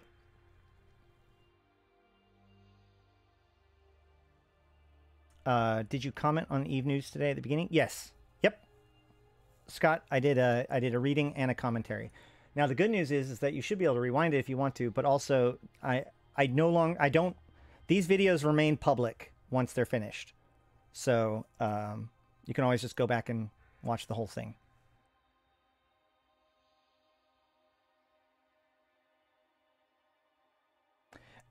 Honestly, I actually recommend you do, because I didn't just do a reading this time. I did quite a bit of analysis afterwards. Okay. Where's my button? I need my button. Let us jump back into it. All right. So this is the conclusion of Theodicy. Theodicy tells the story of the events leading up to the Battle of Vak-Atioth. You should be able to find a playlist down below of all of the different chapters up until this point if you want to listen to the entire thing. If not, just understand that basically one of the major Amarian leaders has effectively betrayed the Amar and has tricked Mechiosorum into attacking the Jovians at the system of Atioth. We now know, since this is the Battle of Vak-Atioth, that this is one of the most critical moments in Eve history. This is where the Jovians kick the Amarians' butt, and which leads directly to the full-scale Mimitar Rebellion. So this is a critical moment in history, and a very good story. So if you haven't listened to it already, I encourage you to go back and listen to the entire thing. But without further ado, let us conclude the Odyssey. Some look back at the worlds we lost, at the places where great cathedrals once stood, and grieve for the glory of what could have been. To them I say this: reclaim your faith. As God is my witness, those worlds which were taken from us shall be ours again, and on holy ground I shall build cathedrals that no heathen can tear down. Jamil Sorum, Amar Succession Trials, 233-42 AD. Civilization looks away while we deploy ships to guard borders beyond which Mimitar slaves still toil for Amarian masters. How else are we to interpret this complacency as anything but indifference?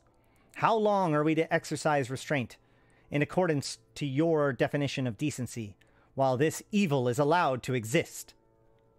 Carvor Thorel, Brutor Representative to the Mimitar Republic Council.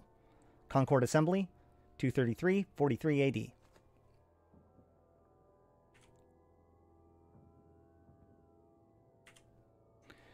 Essence Region, Crux Constellation. The Wren System, unknown deep space location. Bear emerged from the shuttle ramp into the alien world that inspired him with fear and awe.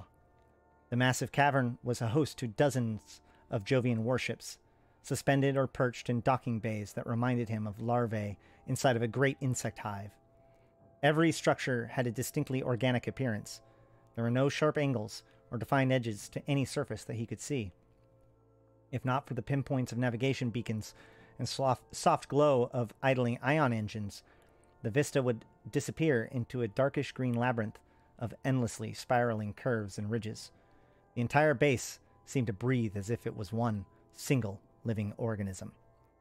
Almost Bear thought, like a slumbering beast. Come this way, please, said one of the Jovian guards, waiting at the bottom of the ramp. Bear hustled the rest of the way down to catch up. The two guards studied him for a moment before turning towards the main structure. What station is this? Bear asked, craning his neck to follow the path of a frigate docking high above it. The shuttle didn't jump through any stargates. Not a station, Grius said, emerging from the opposite side of the walkway. A mothership. This one just returned from Vakatioth to collect the remaining industrials in Galente space. Then it will depart for Amarian territories to assist in the armament of Mimitar rebels. Bear blinked. This hangar is inside a ship? We must hurry, the Jovian said, motioning with his arms. The commanders want to move as soon as jump drive capacitors are fully recharged. Bear followed Grius into the structure as the door sealed behind them. He was making every effort not to stare at the Jovian's pitch-black eyes. How's Viola? Alive, the Jovian answered, and in the process of being transferred to a medical personnel at the Rayan FIO base and under the direct supervision of Senator Deseru. What's her condition? Grius paused for a moment as the door reopened to the darkened chamber with several views of space. Bear was not even aware that they had been moving. Physically, we did everything we could, but I suspect the emotional wounds will take much longer to heal. Bear heart sank. Do you think she'll ever recover? For now, let's focus on what we know for certain, Grius answered, walking to the middle of the chamber. The holographic image of the Imperial Navy battle line formation filled the entire space of the room. Bear could see hundreds of the gold-tinted Amarian warships facing down a much smaller group of Jovian ships. The Imperial issue Apocalypse-class battleship was firing its tachyon beams towards them. This is how it began, Grius said. The stationary image panned back so that Bear could see the beams striking the Jovian cruiser. The name of this ship firing those tachyons is the Redemption, commanded by Commodore Foss Acrodon. These were the opening shots of the engagement, and the signal for our own forces to begin their attack. The battle imagery moved quickly, panning forward at 5 times the normal speed. Bear flinched as an enormous bright green beam sliced through the room, passing directly in front of where he was standing and slamming into the Apocalypse. His stomach turned to ice as the beam, nearly 80 meters in diameter in his estimate, passed cleanly through the massive battleship. Grius paused the image and zoomed in on the doomed vessel. Green fire was erupting along the seams where the beam was exiting through the hull. Observe, Lieutenant Colonel, that the use of this weapon was not required to establish battlefield superiority. We want you to have this imagery in case Emperor Hadrian attempts to suppress the truth of what really happened at Vakatioth. The image panned back again and resumed play. Bear had to cover his eyes as explosion after explosion blossomed beneath the awesome destructive power of the Jovian superweapon. I understand, Bear said. What of Foss Acrodon? Is he all right? We do not know for certain, but we fear the worst for him, Grius answered. Observe the following sequence of events. Bear could see the Amarian formation was breaking apart. As battleship hulls engulfed in flames drifted away from the main line, many of the remaining ships were turning away from the Jovian attacks and attempting to escape. Keep your eyes on the Redemption, Grius said as the image focused on the Imperial issue Apocalypse. The gun turrets of the mighty battleship were firing at Jovian warships when it was suddenly hit by several white beams. Oh no, Bear breathed. Did the Amarians fire those shots? Grius remained silent as the image panned back.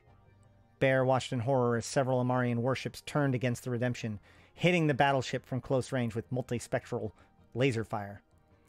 We know that just before the attack occurred, there was some kind of disagreement between Emperor Hadrian and Grand Admiral Sorum, Grius said. It appears that conversation triggered a mutiny aboard the Redemption. The image froze and then zoomed all the way in to a close-up of the Redemption's midline superstructure. The windowed frames of several docks were plainly visible. Focus on the portals while I play the footage at normal speed, Grius instructed. Alternating flashings were illuminating the window frames on several decks. Bear cringed, recognizing immediately that he was watching a running gun battle on board of the Redemption. Suddenly, an explosion from inside the crew blew out several of the portals. Dozens of bodies were tumbling through the gaps in space. "Dear God," Bear muttered, turning away from the image. "He told them, didn't he?" "That, or he was betrayed by the Order," Grius answered. "We may never know." The image panned back, and Bear saw the container eject from one of the battleship's cargo bay. Right after the explosion, this container was jettisoned. We were then faced with a difficult choice. Faust instructed us not to destroy the Redemption until this explicit point in time, with the understanding that he would be aboard the container. But after observing the mutiny, we could no longer be certain of his safety. Then the Amarians made the decision for us. The Redemption's turrets abruptly turned towards the tiny container and opened fire, narrowly missing. 3 phantoms uncloaked, shielding the fragile structure from the torrent of multispectral pulse fire directed at nearby Amarian cruisers. A bright green beam impaled the Redemption, and the phantasms and containers both disappeared. Faust Alkidon was not inside, Grius said. Only Viola, the last surviving Valkyr from Demnon raid, and the Nephentar physician were on board. It was highly probable that Faust was dead before the Redemption's guns attempted to destroy them.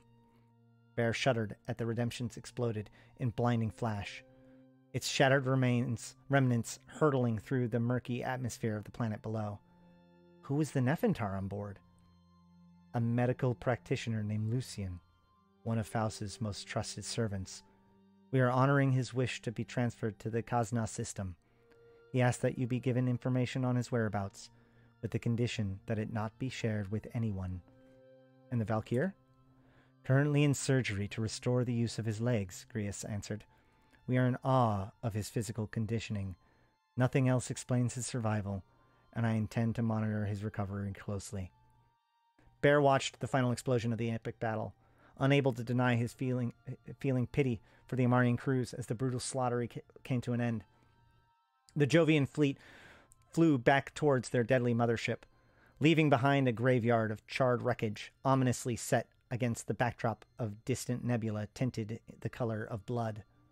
As the burning remnants of the Imperial dominance fell towards the roiling atmosphere of Vakatioth I, Bear realized that the memory of this fateful event, a miracle for some, a nightmare for others, would become a legend, never to be forgotten.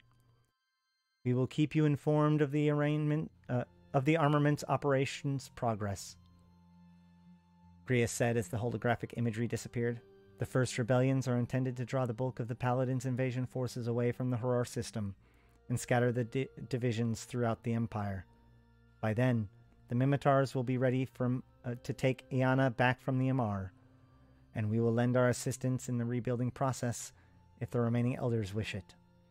Bear looked at the mysterious Jovian and studied his alien-like features, wondering what secrets the man knew. Will the Jovians ever send official representatives to any governments? No, Grius said, handing Bear a small disc. The war against the Order demands all our efforts. And to restrict their manipulations of power within the races, we are going to withdraw from Geminant and Vale to the Silent region. Geminant and Vale of the Silent regions.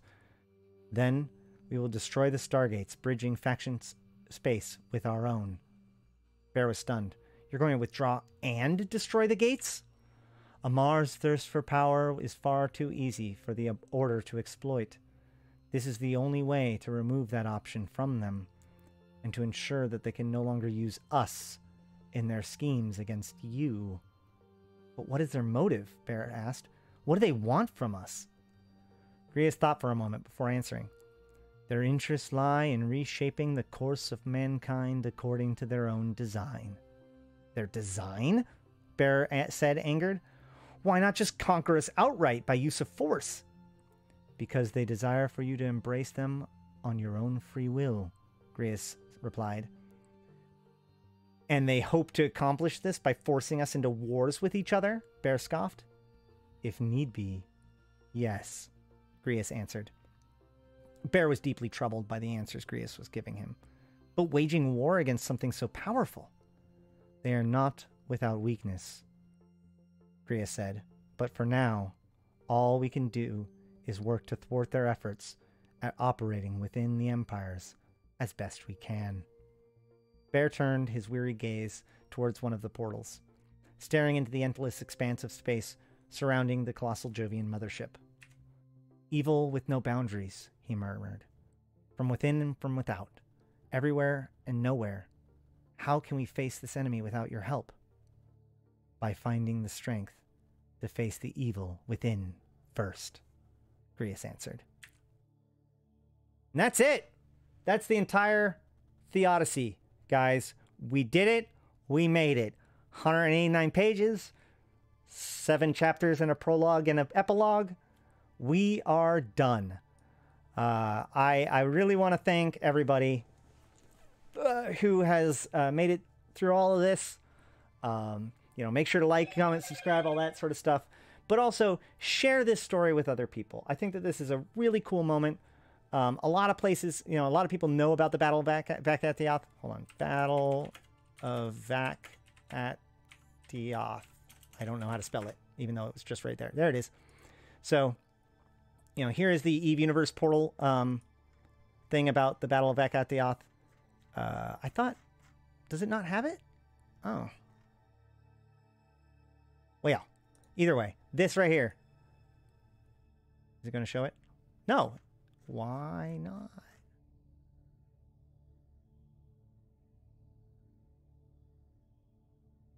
Well. All right, then.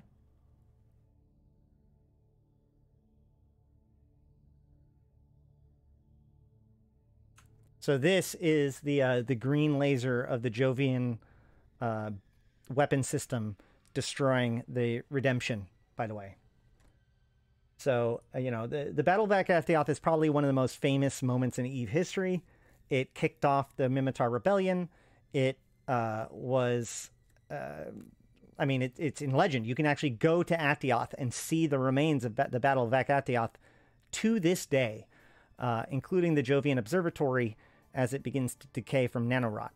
Obviously, the Jovians, after this, continued to kind of fall apart due to the Jovian disease until finally, around the time of Caroline Star, it was confirmed that all but 100 Jovians had either left or died. Only about 100 Jovians remained, including, what's his name? Can't remember his name now, but he's the Jovian in charge that was connected to the Society of Conscious Thought, which you can learn more about in the Chronicle Inheritance, which I also suggest is one of the most important chronicles in Eve, and you could actually check out Inheritance. If you want to read it, then that's, you know, you can find it on the Eve Universe portal, but also the Eve Reader podcast did their own version of it, which is too long for us to listen to now, but we might do it another day. But I will link it. But also, obviously, this story continues, or... well, this writer continues in Empyrean Age and then finally Templar 1. So, if you want to get deeper into this whole thing. I think that should be it. Well, so the Jovians have pots. But this was before the Jovians gave the Caldari pod technology.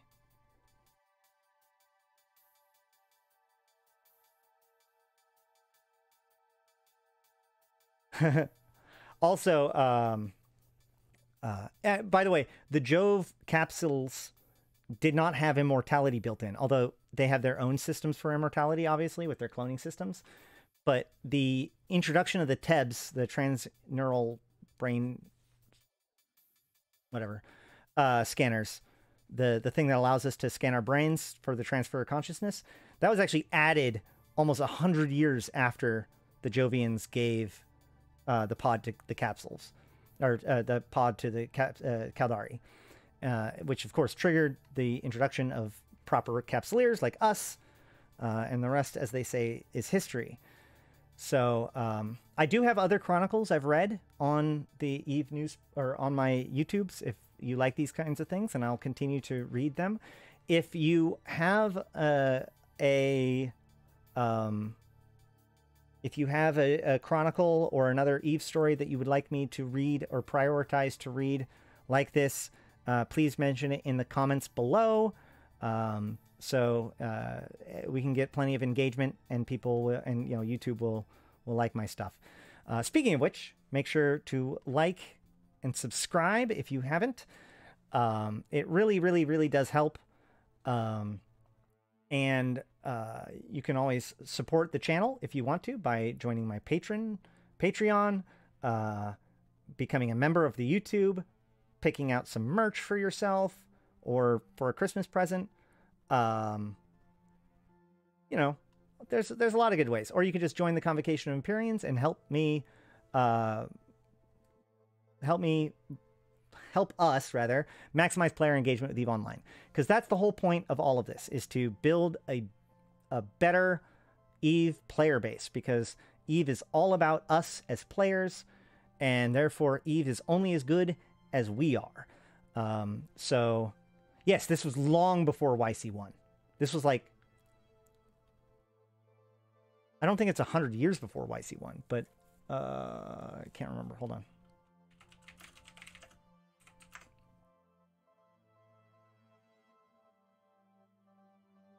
So YC1 is 23.236. 23.236. And the Battle of Akatioth happened at 23.216. So this is 20 years before the Yule Conference, which brought peace to the cluster. So without further ado, I do want to thank everybody who managed to make it all the way through this series. You guys are awesome, and I enjoying the lore with you all. But I also definitely want to thank my patrons, Abyssus, Ardenika the Queen, Black Rose Noble, Dejot Lamont, Drake, Golden Age Stories, Jay Kuhn, Midnight Space Monkey, Not Just Fun, Seeds of Plenty, Serenolin with No Eyes, Ciliana Vilesh, Talking in Stations, Nephilim, Grendel, Zolnex. There's a few others like Alonje and Faisal and Devulje, Lars Hain, Gregor, Yellowclad King, as well as my Immortal Tier patrons, Eboleet and Rid, and of course all of the members and everybody else, and you for being here, watching it, liking it, sharing it, etc. But that's it for the Theodicy. So until next time, I have been Ashrathi, the voice of New Eden, and I'll see you in space.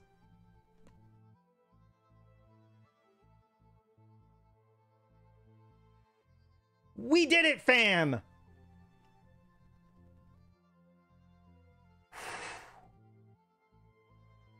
Oh.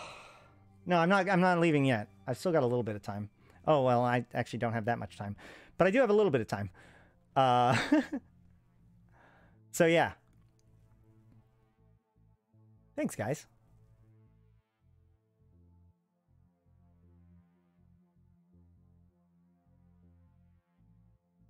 Let's see.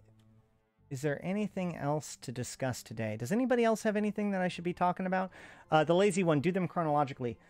On the one hand, that might be fine. On the other hand, I think that there's some stories are more important than others. And also the Eve Reader podcast has done quite a few of them, and I kind of don't want to double up on his work. One of the things I've been thinking about doing is actually... Oh,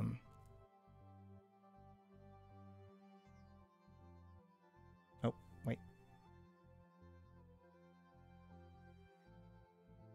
Because I've already done Sine Wave Omega, Alpha, Sine Wave Omega, Eye of the Needle, Mithra's Gate, Sunset, and he did Inheritance.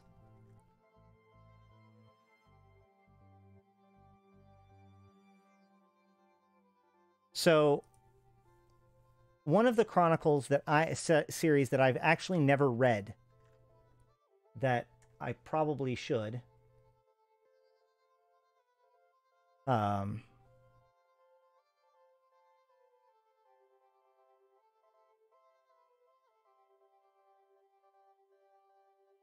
This whole series, End of the World, Great Harvest, We Humans, World on Fire, or Half a Life, all of these are the stories of the events leading up to the Salian disaster. And again, Eve Reader has done a great version of those.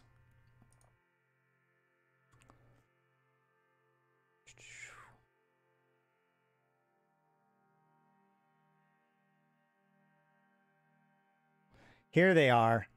So this series. Look at all these. Look at all these. Black Mountain series. 1, 2, 3. Well, 6, 9, 12, 13, 14 chronicles in this Black Mountain series. And I haven't read it, but I've heard some of what it's about from people, just enough to know that basically no one ever talks about anything that happens in this series. And it seems pretty important, given the fact that it has to do with mind control and the SSCT and other things like that. Also, it comes up pretty, later on in, a couple years later, they finished the story with the Book of Emptiness, Part 1 and Part 2. The reason why all of this is really, really, really important is because basically, so the way it works is in 2003, when CCP first made Eve, they didn't expect the game to last more than a couple of years, right? And then that was number 1. So there's Empyrean Age and Templar 1, which are both actual, like, real novels. A trilogy is a strong word because Empyrean Age isn't, like, directly related to Theodicy in the same way. But it is all written by the same person. And so basically in 2003, they set up, a lot of the basic chronicles and, the basic story of Eve. But they didn't expect the game to last more than a few years. So by 2006, they had determined that, hey, look, this Eve thing is not going to die in 3 years, because it didn't. So CCP Drop Bear and CCP Abraxas got together and they built a story arc that would take place over the course of the next 4 years. Okay, so from 2006 to 2010, there was an accelerated amount of chronicles that came out. Okay, this is why, by the way, like, there aren't that many chronicles nowadays that come out, but there used to be, and people are like, why aren't people... Oh, hey, thank you. Why aren't people... what was I going to say? Why don't people... Or why don't they write chronicles as much anymore? And the answer is not because they've stopped writing chronicles for some reason. It's more that they used to write more as part of this very specific set of time. Because what they were trying to do is setting up all of the mystery, what I like to call the puzzle box. And at the apex of that 4-year period is 2008, which is when Apocrypha happened. So basically, Wormhole Space is the puzzle box, as it were. And so it's all an exploration of, like, ancient Eve history, which of course is leading into the precursor crisis with the Drifters and the Triglavians and the Sleepers and all that stuff.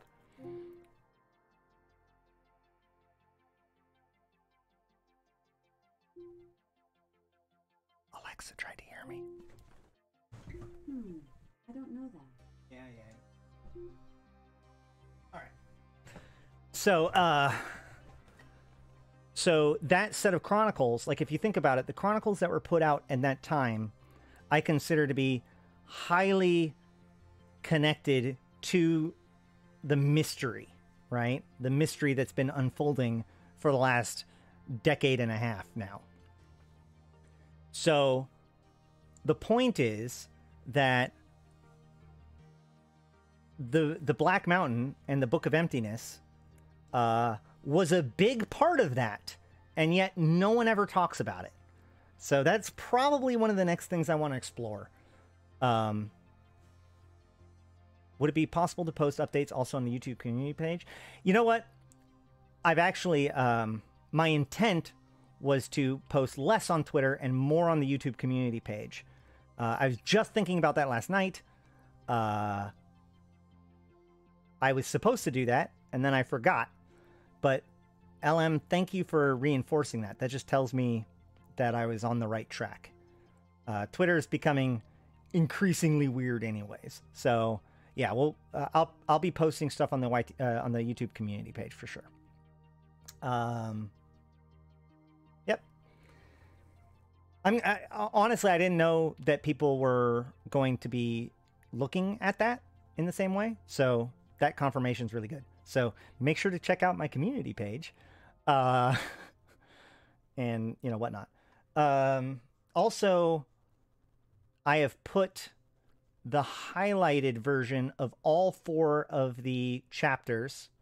Ardenika, fucking hero, has done all of the editing for this shit, including making like a supercut of the first 4 chapters. And that's now available to my members, along with the icons and of course, my eternal gratitude. So, and then today, of course, at the beginning of this episode, we put out the prologue chapter, and we'll be releasing the rest of the chronicles or of this story. I'm guessing 1 a day until they're out. I reserve the right to kick it forward a day if I have another important video to put out, like for instance, or maybe I'll put out 2 videos in a day, like with the discussion about the today's news, right, with the Stargate. The short of it is, for those of you who weren't here at the very beginning, the Stargate to Intaki has now been finished, which is fine. But the more interesting thing is they actually elevated the security status from point 1 to point 2. And there's signals that Celis Agard intends on continuing to increase that. So there's a very decent chance that Intaki will be high-sec sooner or later. Part of this is important because Intaki is also 2 jumps from Ugalis, which I've talked about at length in the Ugalis situation video.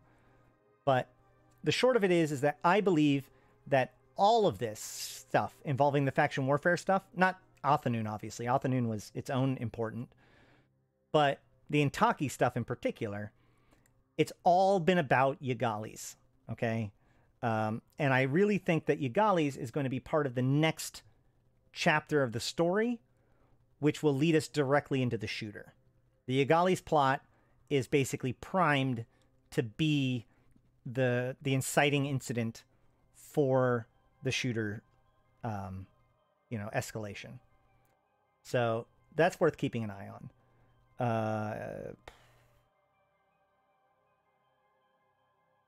I think that's it. I think I'm done. I think I gotta go. I think my brain is melted.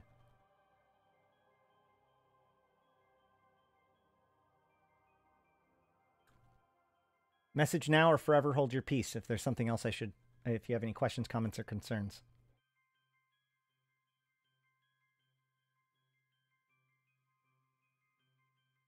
All right. Well, barring that, I already did all of the thank yous and everything at the end of the previous video, so, or at the, a little bit earlier when we were finishing up the prologue or epilogue. See you after you respawn. Yeah. Well, hopefully, if you're out in the Galente Caldari Warzone today, you'll see me kicking around at least a little bit. Maybe. I don't know if I'll be doing exploration or fighting, but I'll probably be out there. Yeah. But until then, I have been Ashtarothi, the voice of New Eden. Thank you all for watching, and I'll see you in space.